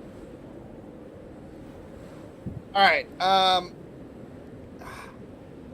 Rowan's gonna go out with Frey. don't leave my tiny hut. How? 10-foot I'll be radius. back. Okay. Yeah, okay. Now that he knows, okay, but now that Rowan knows that a tiny hut is being cast, I want to say that he is being aware of the time, and he will go back to the hut when if it's the casting time is coming up. The hut's not going to save you if we crash into the ground. Will actually, I think it'll become like a hamster ball, and us inside will survive. And at least we'll be comfortable when we crash. That's right. We'll be comfortable. That's the important thing. As all of our NPCs and friends die around us. Okay. I know this is D&D and real physics doesn't actually make sense in D&D, but it's still not going to save you. I feel like we're pushing the use case of the tiny hut here, but That's what D&D is, really. Just you're just all lawyers, like, trying to appeal. Your Honor, now, if I were to spring a house around me while falling from the sky, a magical house through which things cannot pass through, yeah. does my inertia still come into effect? That is the question. If we go into this hut and the hut is falling, does our inertia splat us inside of the hut? Or is the hut free of inertia on the inside? I don't know. The problem is... I'm hoping we just don't get hit by another cold blast. I mean, that's fair. That's fair, I'm yeah. happy with that. That's true. I'll let you determine like what impact we take. But Because it says, correct me if I'm wrong, but you guys can pass through freely, correct? once we leave, we can't get back in though. But if you're in, can you make it so people can't get out, or is it always just able to pass No, you can pass through. It says that creatures and objects within the dome, when you cast it, and move it through can come freely? and go freely. Okay. Oh, sorry. That might So be a it's only- problem for you guys if your inertia still carries you and all of you go flying out of the hut, is what I'm trying to Oh, picture. that's. But maybe you can good. fly with, so it gets a little, because it... And the other question is, oh no, it does say immobile. This is really tricky when you cast it while moving, isn't it? I feel like... I had to look that up. Yeah, Heather, look up and see if there's a Jerry Crawford rule for if I summon the hut if I summon an immobile hut while moving, does the hut suddenly, when it's cast, since the hut is immobile, would it literally just stay frozen and everybody would just sail right fucking through So, it? this is up to DM discretion because, as one person argues, the planet is still moving when you cast All it. right. Somebody argue that. So it's like, all right, if you cast it on a big enough of a ship, does it go with the ship? Versus, like, someone was trying to argue casting on like a small carriage. It wouldn't necessarily Right. go with the carriage. So it's one person said DM discretion. I don't know if there's an official ruling or not, but Of course, we're pushing this to the extreme case. This is an of- extreme case. It's of also hilarious. crashing ship. Yeah. Yeah. You're also assuming it would take a minute to crash, and you're not quite sure if it Yeah. would. I did say I would try it. I don't know what's gonna happen, but Yeah. Dragon's breath can pass through the hut per Jeremy freaking Crawford. Dragon's What? breath can? How? Why? Where is that written down? Is it because it's not a spell or magical effect? Yeah. It's just a natural thing the dragon can do? Yeah. Oh. Yeah. Wait. By But I that thought logic, you couldn't shoot like arrow. Yeah, but say by that logic, we've been using it wrong the entire time. You can't shoot like weapons or anything like that, but a dragon's breath is innate to that creature. It's not a magical thing. It's not not like physical. something special. It's not physical. It's just part of that creature. That's So- a weird edge case. I was So- reading about that like last week because of something else that was going on. I was trying to figure out a ruling on something, and there was very like Jeremy Crawford was like very much into the because that's part of who that person is or that character is, then it's not considered like something that's magical to stop. Like the tiny hut would stop a magical effect from going Derailed the through. narrative tension of this entire sequence. So by that logic, a man could walk up to the Liam's tiny hut and spit on Yes. I'm glad you went with spit. I'm glad you went with spit. You're right. There are other ways we're gonna go with that. Just repeatedly. That sex and bot's gonna be no back one- real quick. Because, I mean, it's not a weapon. If he uses it as a weapon, then yes. But if he's just spitting, What if he's infected with something? then it becomes a weapon. If his spit is magical for some reason. Spit is magical. Okay. Yeah. No, We've gone Crawford. slightly off. Crawford. This is why I commented, love this stupid fucking spell. The breath weapon. This is specific. It says the breath weapon of a dragon is not a spell or a magical effect, and presumably wouldn't be considered an object. Mhm. So Alright. therefore, would it go through Liam's tiny hut? Honestly, And Crawford responds, "Yes." Wow. I wish Eric had known this last campaign, so that he or his last campaign, so that he could have come up with creative ways that creatures could have used their bodily excretions to attack us inside of the hut. Yeah, like, a lot of creatures have like acid spit and stuff Yeah. like that. Yeah, they Like do. all the Kruthiks I just had are the ones Yep. I used, the heavily modified ones. Indeed. Interesting. Where were we now? Our sister show where we just do lawyerese talk about different rulings, which would probably be pretty entertaining. Yeah. You guys are in the middle of crashing. A dragon is beating down on you. You have just taken a bunch of frost breath damage. I believe Yes. we were trying to figure out what Valravn was doing in this Okay. moment. But Robin's going outside to attempt to also talk to the dragon, if he can see the dragon. At this point, you can see the dragon. Yes, it's 60 feet away, I think is what I said. And you could hear her shout, or at least Frey heard about mind flayers and whatnots. Okay. But Robin's voice will not carry that far, probably, in this howling, crashing ship. Yeah. But a message will. Okay. So he will reach out telepathically to the dragon. I forget what the name was. Agristurda? Aggie, my dear. That's literally an alcoholic bitter Great. that I have on my counter. So that's what you go with. It's just, I'm gonna call you what I drank last. You there, Miller Lite. Pretty sure. I'm like 80% certain it started with an A. You are Am I correct. right? Okay. It does start with an Beyond A. Beyond that, I couldn't remember the rest of it. Art, you know what? I have been mispronouncing this fucking name for like 30 sessions. I've been saying it Aviatris. It has a fucking R at the start. So I think it's supposed to be Arviatris. Oh, well. So your guess is as good as mine at this point. All right. Arviatris, sure. He will say... I don't know why none of the chat called me out on all those crafting streams. Well, because no one fucking knows. That's why. Some No people one- know. Oh, no, please. People know, and they are very quick to correct me. Somebody always knows. There's a pronunciation. Okay. Arveaturus. Yes. Arveaturus. Oh my Is god. how they spelled it. With All a right, hard here A at is end. the like. There's a pronunciation guide. Arveaturus. That's hard to say. It is Shit. also known as the white worm. Yeah. Arve, my dear girl. It's not a silent R, Bo. It's right there. Anyway, go ahead. I've just been fucking it up this entire time, and nobody said. I'm an Oliver Crandall. Oh my gosh. My dear great worm of the north, it is so lovely to see you again.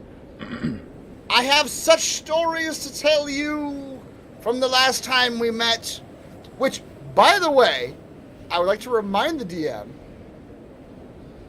I'm 80% certain that Arveaturus never saw Valravn No. You were hiding in the snow. in the last encounter.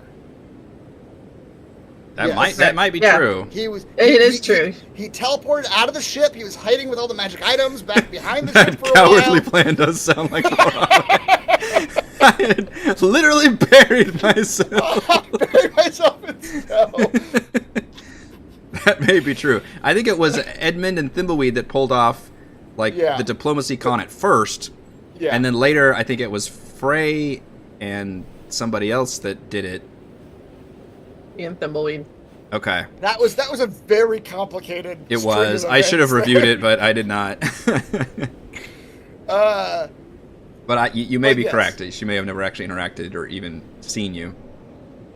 Because I remember Thimbleweed trying to convince her that he was a general, and each person they met was a new rank of his army.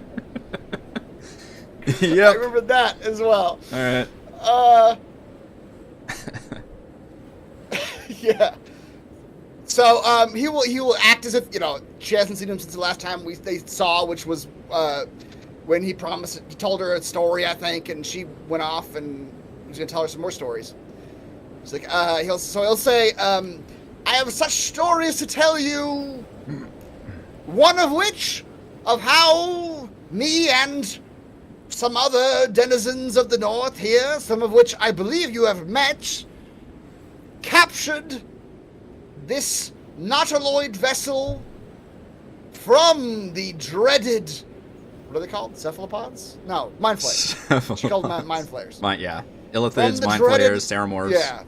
I always don't remember what she called them a second ago. Although cephalopod is like a squid It's, creature, yeah, right? So that's yeah, it adjacent. is. Yep.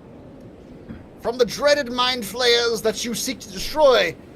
But in the time being, I assure you that this ship is of no threat to you and is not a member of the mind flayer invasion, but is in your service, my dear. Okay. Well, as you say all this magically to her, she whips her head to look directly at you as she closes in, and she takes on a horrible sneer as she stares you down and says, "You little thieves! I should have known you'd parley with such nasty creatures as these. I can smell what is mine upon you. No one steals from me and lives." You all do recall that some of you are literally attuned to items that you found. Yeah. Well, Your Honor, smell- this if you can is smell devastating that, to we're my fucked. case. This is inadmissible. On what Right ground? on the grounds that It's absolutely a problem. The dragon closes in on the ship in just a heartbeat, with claws just raking against the side and fleshy sphincter chunks just rain down all around you as this ship is just being torn apart and rocking back and forth. Can I get a strength save from all of you, please, as the ship is lurching violently and you guys continue to careen. You notice, by the way, that your Ceramore friend is trying to steer towards the island because everything else is freezing water. Right. Which Is it freezing water or is it like frozen?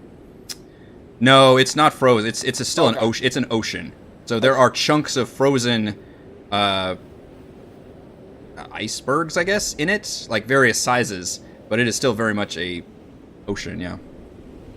But give me a strength saves, please, just based on the entire ship just lurching around. Strength You saving just- throws? That's right, Sylvan. Yes, that's exactly what. that's how this went down. Strength saving throw. Well, that's not gonna go well. Mm-hmm. Right, you managed to plant your feet against it and hang on to the edge. How close is she?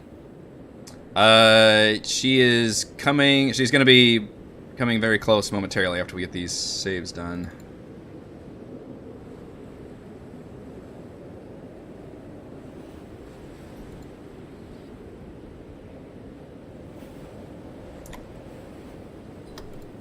Zero. Wow. All right, Celeste and Thimbleweed both managed to stay upright All right. during that moment. I'm casting a spell, so I'm having trouble standing upright. Yeah, that's true. It doesn't break your, it doesn't do damage, it doesn't break your concentration, but you literally like stumble and fall and just sweat pouring down trying to get this spell cast while this is happening. Micah, thank you for the Patreon pledge. Appreciate you. Nice.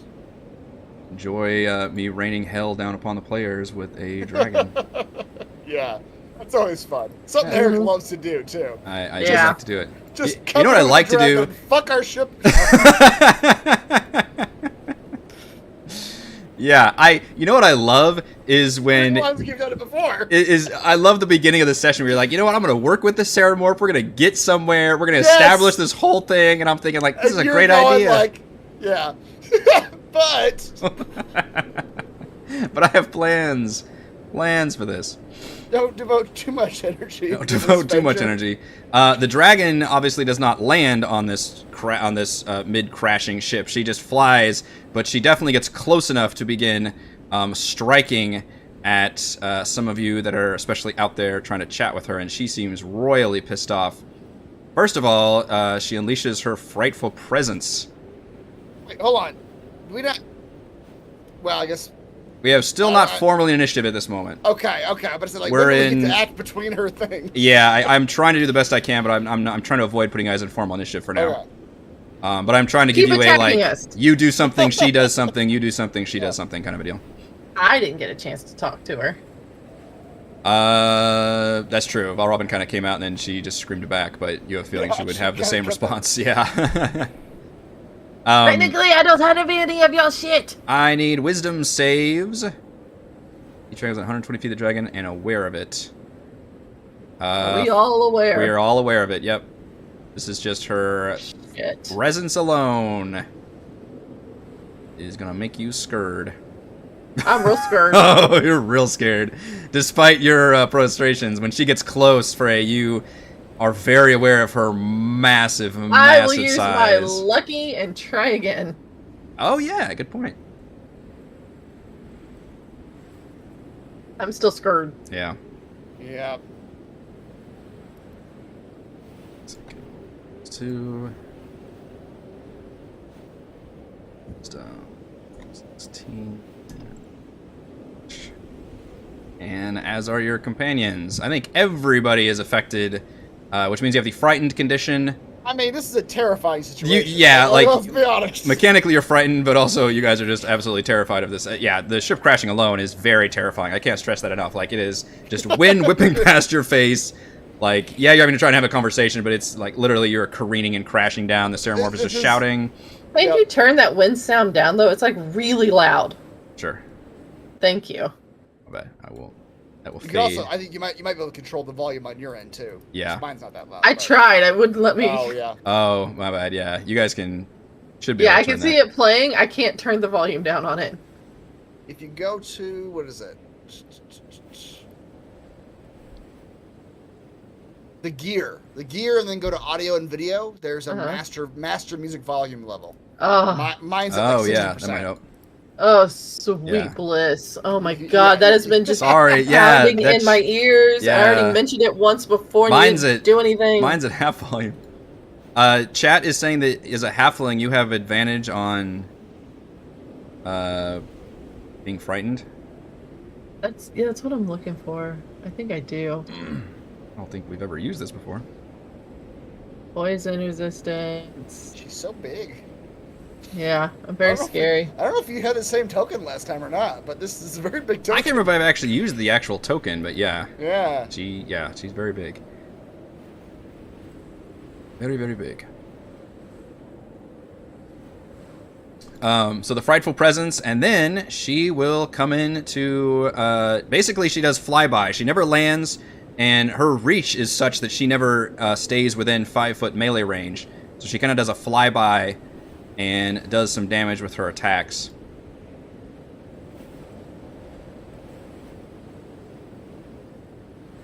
One of each.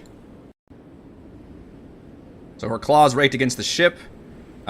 She will bite at Valravn, which her bite has a 15-foot reach. So again, never gets within... I do!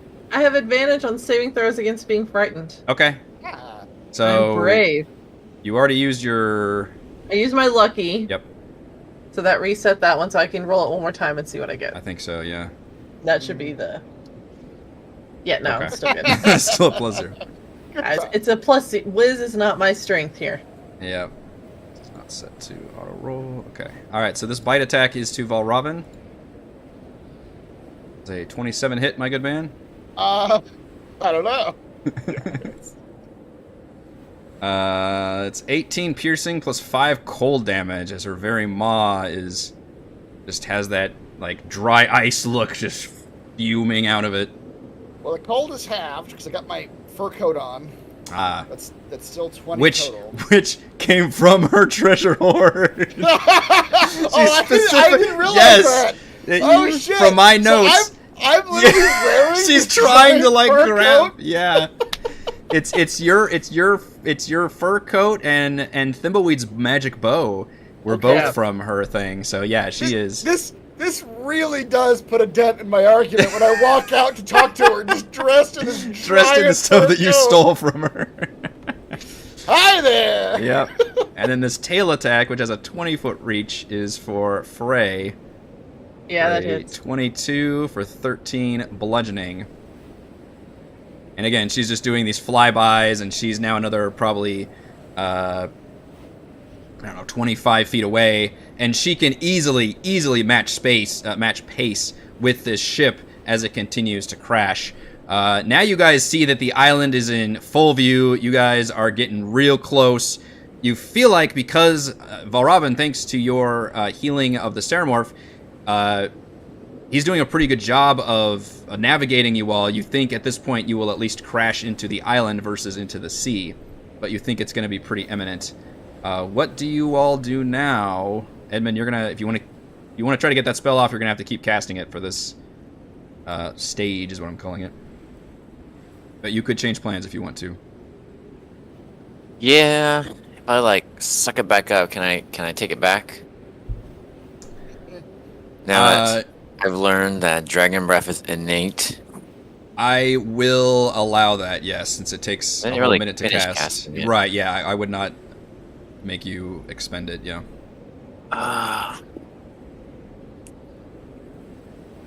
The ship's crashing. The ship's crashing. You just saw the dragon do a flyby and just attack both of your people at the front of the ship. Just while your ship is crashing, this massive form comes by, fucks up the ship some more, and then like just whacks your compatriots. And you are frightened, like RP-wise, sure, but like mechanically, you have the frightened condition from the dragon's frightful presence as well, which means, what does that mean? I guess I have to look up what frightened means. It's not on here. You have disadvantage on ability checks and attack rolls while the source of your fear is in line of sight, and you can't willingly move closer to the source of your fear. But what happens if you're on a ship careening towards? It just said you can't willingly. You're unwillingly moving towards it. So. Right, we're not moving towards it. The ground we're standing on is moving towards it. That is correct. All right. So here's we're gonna test the limits of spell law here. Let's test them. Balravin is going to. Oh shit. Well, but if I do this, we're just gonna be kind of how close. How long before we crash? I would like to calculate that. Like looking at the ground. You think you may have seconds. one more action's worth of things to do before crashing. All right. Well, Robin's going to say, like, everyone who can grab onto me or gather around me. It's time for one last orgy. Before we die. Now is the time. Balravin is going to cast Hand of the Author, which is Bigby's hand. Ooh. And he is going to attempt to use it to just grab himself and hold him and move himself around. Just basically move his body around with this giant hand. Show the spell. Let's see. Okay. I love how we're really stretching the limit of what spells can do, but I think that's very fun as well. So Is this still damage to you? I can choose to, but I don't think I have to. Okay. So one action casting time. It lasts for 1 minute. Okay. Moves at my command. I can move it. How far can I move it? 60 feet. It's got 60 feet of movement. Okay. Per round, so that's pretty fast. And I can grapple a huge or smaller creature within 5 feet. Use a hand strength score to resolve the grapple. I can choose to fail it, I assume. Yeah. While it's grappling, I can also use a bonus action to crush the target. I'm gonna not do that. I'll choose not to do that.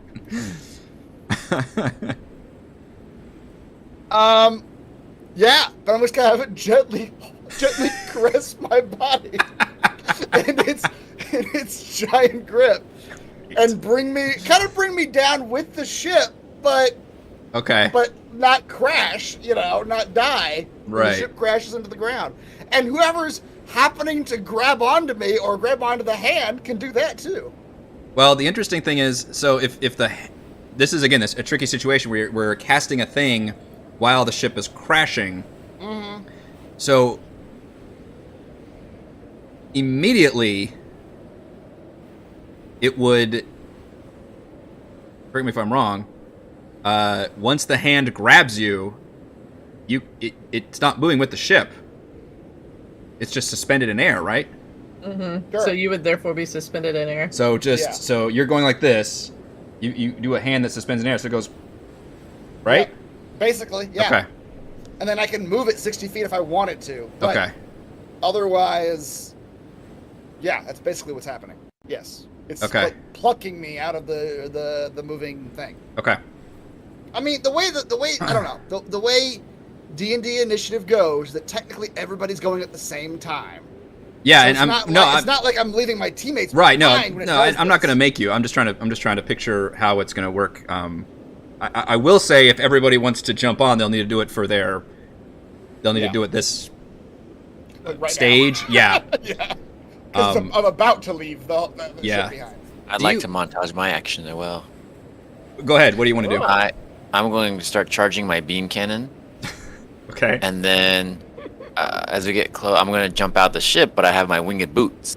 And so I'll be floating in air, Okay. aiming my beam cannon at the dragon. Okay.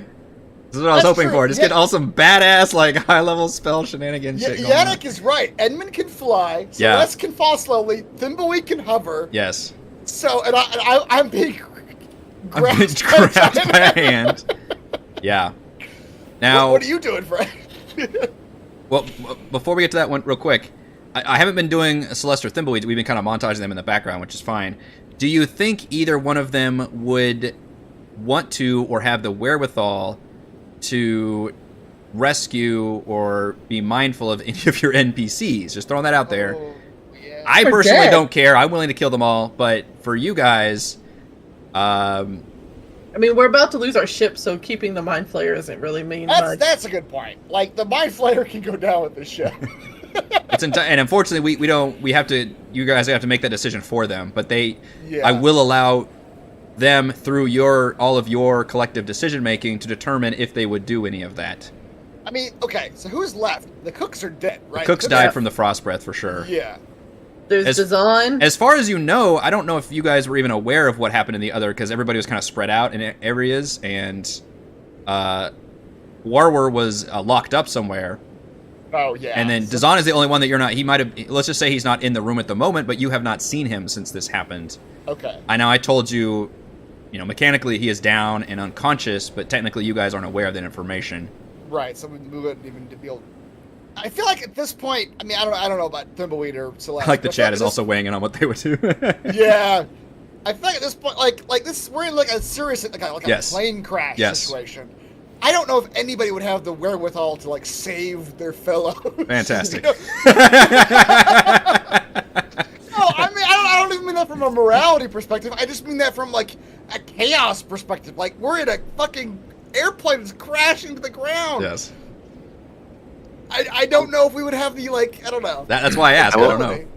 I will say, I don't remember any time in this campaign where Thimbleweed or Celeste were like, should we save that person? Let me go do use extra effort. I would disagree. I can't cite evidence, though, Your Honor, but I think Thimbleweed has often been the heart of... He's often been overridden, but I feel like he often at least brings that up. That was also before you turned him into a giant bug. That is a good point. We have not seen... Yeah. Also a good point. But the way you describe it is the cephalopod is the only one to save, right? Because we don't know where Dazan is right now. You don't know where Dazan Yeah. is. You don't know the situation is. Correct. You don't Yeah. know about him. You know the only one we know about is the cephalopod. He's not a fucking cephalopod. I don't know why I keep saying that. Ceromorph is the word It's very we were close. using.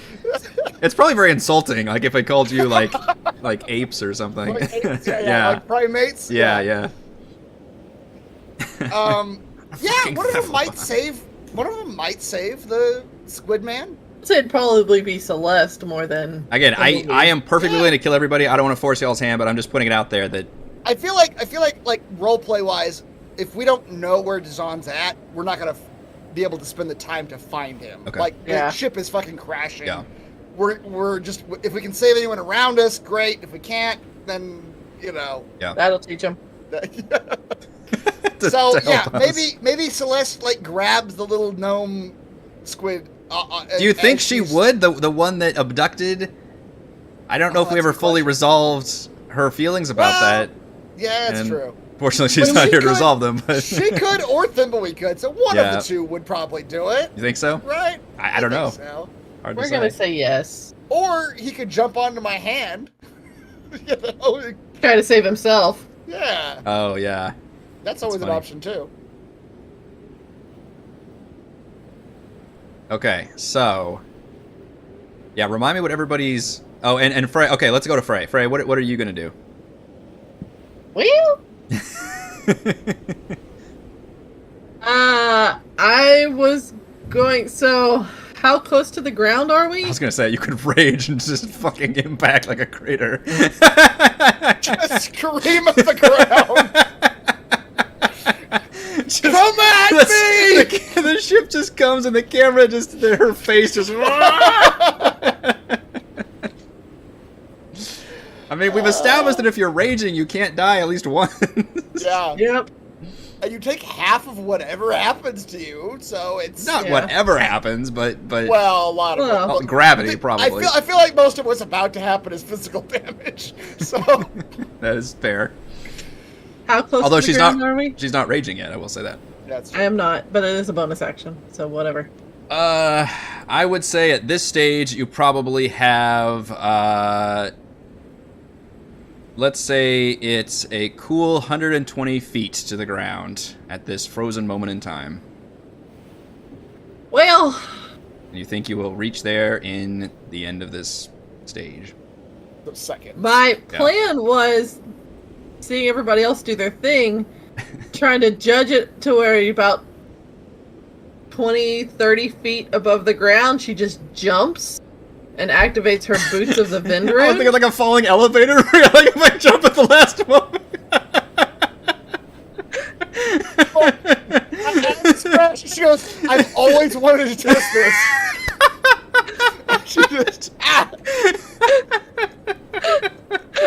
Yeah, but I mean, but she would jump and activate her rune boots. Yeah. Because that turns part of my movement speed into flying speed. All right, everybody So who's doing that, yeah, therefore- post your stuff like Chris did so we can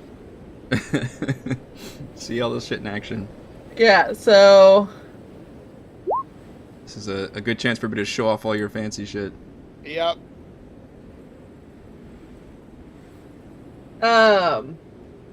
I can convert 20 feet of my movement on each of my turns into flight. So Okay. I can technically start flying Yeah. and just land. I mean, at that point, you'd only take like. No damage. It says if you don't land at the end of the flight, you fall, unless you have another means of staying Yeah. aloft. But I mean, I can But you just can cast fly Featherfall. down. It does. You Yeah. can cast Featherfall from the item as well. Yeah. Yeah. So Oh. I'm good. Bob fit and. So technically, I could cast Featherfall now and just start. That's true. Her and Celeste could both just choose to just start like levitating above. All right, look up. Yeah. Yeah, I'm doing Celeste. Look up Featherfalls. Okay.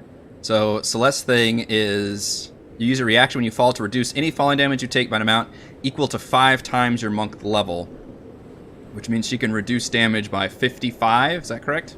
Yes. But I'm pretty sure monks also, if she needed to, I think monks have a way to slow fall. Yeah, she should have slow fall. I just put Slowfall in there. Are you talking about something else? A way No, to slow actually fall. cast- That's different. What you did is that slow fall? That's slow- I yeah, yeah. clicked it from her character sheet. I don't know. Oh yeah, no, she needs Featherfall. Thinking of something else. Right, the spell. Yeah. Yeah. I mean, it's still good, but and that may actually reduce most of it. Like I said, it's 120 feet, which would be Well, what- also, well, I guess for the falls. So here's the question: when I cast Featherfall from my boots, is it the actual casting of Featherfall, or would it just be on my person specifically? It says you can cast Featherfall once from the item. Because I can choose up to 5 falling creatures within range. With really? Yeah. Oh, that's handy. Hang on here. I'll Oh copy yeah, and the paste actual this. spell Featherfall. Yeah, Spell yeah, does I remember this. multiples? Okay. Oh yeah, James just said that in the chat. Yeah. Falling in style. Yeah, she's up to 5 falling creatures in range. Falling creatures' rate of ascent slows to 60 feet. Slows Well, to you could- 60 you- feet per round. Okay. You could save the Squid Man that way if you wanted to. No. Also. Well, 60 feet per round. But keep reading. If you land before the spell ends, it takes no falling damage. It can land on its feet. Gotcha. And the spell ends for that creature. Stop stopping halfway through. I know. Finish out the paragraph. And it lasts between for a you minute. And Christopher, I Okay. swear to goodness. All right, we have so to like take in each sentence. that's right. That's right. I get too excited. He does, and then he stops, and then yeah. Okay, so you can actually activate your boots and help people slow fall while there's a flying dragon around. Featherfall. Featherfall. Right, that's 2 distinct abilities. Which is probably better than most everybody's ability. I think. Except for those of you that can straight fly, that might be slightly better maneuverability. And Valrobin, I guess yours works for...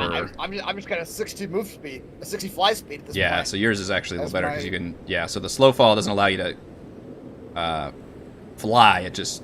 You fall down slower. Alright, so with that, you can easily click your heels and... yeah, have that affect multiple people.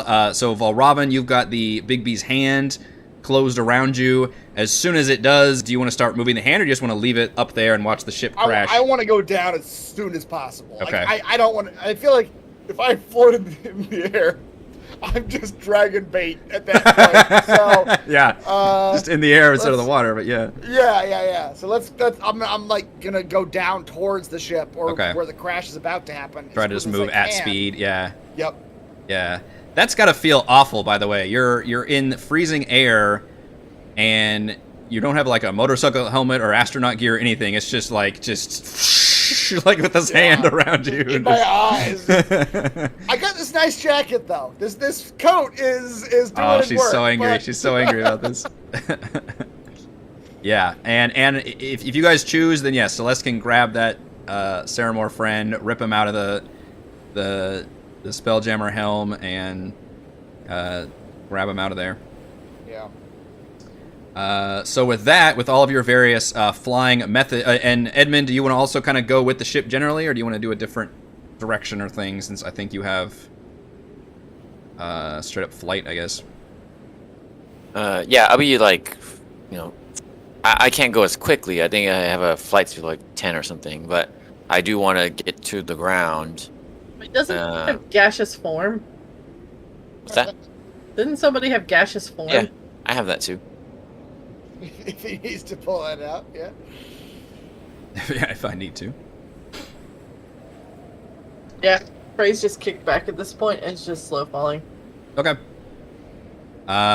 So the ship falls about twice as fast as those of you that are just straight up slow falling. By the way, the MVPC poll has started. And you see with great satisfaction, or maybe with abject terror, that ship slam into the ground. It was pretty carefully controlled, before that to the best of its ability, but with the Saramorph being saved out of there, the final little descent is pretty violent, and the last little bits start ripping and breaking apart, and it just, skids along for quite a while as more pieces break off of it until it rests as a chunk. And then all of you start to come floating downwards as the dragon makes another violent pass around all of you and continues to scream in rage. And since you're all generally floating and flying at the same trajectory, I'm just gonna kind of be fast and loose and use the token thing to roll on what's gonna end up getting targeted here. We're doing the Enterprise in every single Star Trek movie moment. It has to crash into a planet. Yeah. Good job, Token Fate. You did 3 different people. And Oh, jeez. we're going to do Frey first. You're going to get hit with a bite attack. And again, Now- she's... Okay. Yeah, we'll get to that second. She's, again, just... You guys are flying to the ground. Some of you are zipping around as best you can. She has a hilarious amount of flight capability where she can easily zip around this... I'm not going to try to do aerial combat on this thing. She can zip around very easily and start knocking into and hitting all of you as you guys are floating down. And we'll do a bite attack on Frey. But to bite me, she has to be within melee. She only has to be within 15 feet to bite you. She is that big with her giant chung like that. How does that even work? That's part of her stat block. She rolled a Giant 17. Snake neck, I assume. Yeah. Yep. I mean, yeah, that hits me. 18 piercing and 10 cold. Okay. She will claw at Valravn. Now, here's what I was going to say. Yes. Valravn is entirely encased by a fist Oh. that has an AC. You're right. You're right. I will attack the fist, which could go hilariously bad for you. Wait, But why? you're right. She will attack the. Oh, right, yeah. Because you're still in the air. Yeah, I'm still there. I didn't Yeah. think about that. But you're right. She will attack the hand. She's still very pissed at you. Yeah. Yeah. All right. So this is to the hand. Talk to the hand. With the claws, 24 will hit the hand Sure will. for 19 slashing. What kind of hit points does it have? Equal to It your. has Oh, your hit my- points. yeah. Okay. So it's got 83 hit points. So Okay. yeah, it's still alive. So from your point, is it like translucent? Like, can you see? It's probably, I mean, it's supposed to, the way that it's flavored from Valravn, it's like literally like the hand of the author, so it's like his writing hand. So it's probably like just a big green. Oh, it's a giant disembodied version It's of a your giant hand. Okay. disembodied version of my hand. But it's probably kind of like translucent. Kind I was gonna say, can you see out of it? So Yeah, I imagine yeah. it'd be very terrifying to see Yeah, like this just like clawing at yeah, it. like some real horror shit, like just these claws raking right outside. Yep. And then she whips her tail. She's in such a fury, she's going after everybody at Celeste. 32 should hit. You should. For 11 bludgeoning damage to Celeste.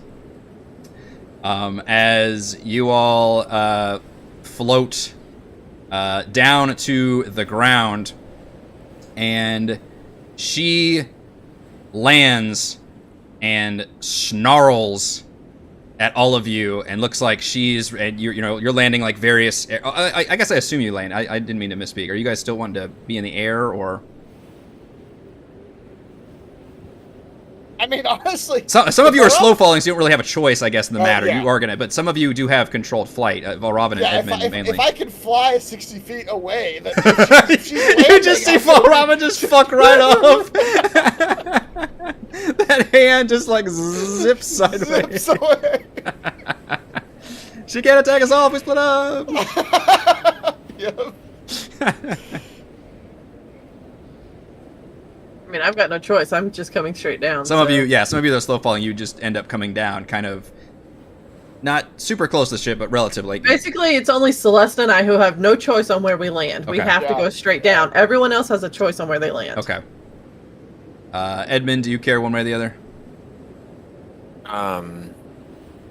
No, just far away from the ship. I don't want to get hit with the fiery blast. Oh, and assuming I'd the ship like to- explodes, as most Right. crashing ships do. And I figure with the dragon spreading out is always a good idea. Yes. So I will try to stay at least 20 feet away from my party members. Okay. I would like to try to land on the dragon's back. So that's gonna be really hard because you have no controlled flight movement, and she's clearly very tactically aware of all of you, especially those of you floating very slowly. She finds you more tantalizing. As you guys, especially those of you slow falling, kind of go to the ground, she circles above and looks like she's about to unleash another devastating frost breath upon you. And then her head snaps up and a chill wind rushes through the air, and even she's looking around, and you hear her, those of you that are still close by, says, "Elthrond, do you know where we are? I got so caught up in killing that terrible giant mind flayer ship and these scheming thieves. I didn't realize." And she kind of sniffs her head in the air. This is her territory, Elthrond. This is the island. And she turns to all of you still hovering over in the air. All of you like getting ready for like battle stances and everything. "I should like to finish you myself. There's no need. You will never leave this island alive." And you get the feeling that she seems a little bit of fear when she mentioned this is her island. And she flaps her wings and flies She tries off. to fly away. Can I shoot my magic missiles at her again and try to light the dynamite on her back? Sure, go ahead. Because it's an auto hit type. Go of ahead, thing. yep. Fuck you. Fuck you. Oh wait, and does my beam cannon go off? My arm cannon? Yes, we totally forgot about that. It would be very hard for you to aim it, but I think you mechanically can still do that. Yeah, so while falling, Edmund, you managed to slice into her, or I guess I was sorry, Frey. Frey unleashes a volley of missiles trying to aim at the stick of dynamite that still rests on the bones, and you see it just catch on fire, and you see as she's having this conversation, that dynamite explodes, and you see that the skeleton actually stays perfectly intact. However, the saddle gets kind of fucked up, and he kind of like slides to the back, and she gets very alarmed about that and says, "She's already hates my presence here. My lady, I meant no offense. We're leaving." She starts flapping out. She's something to realize that you did this.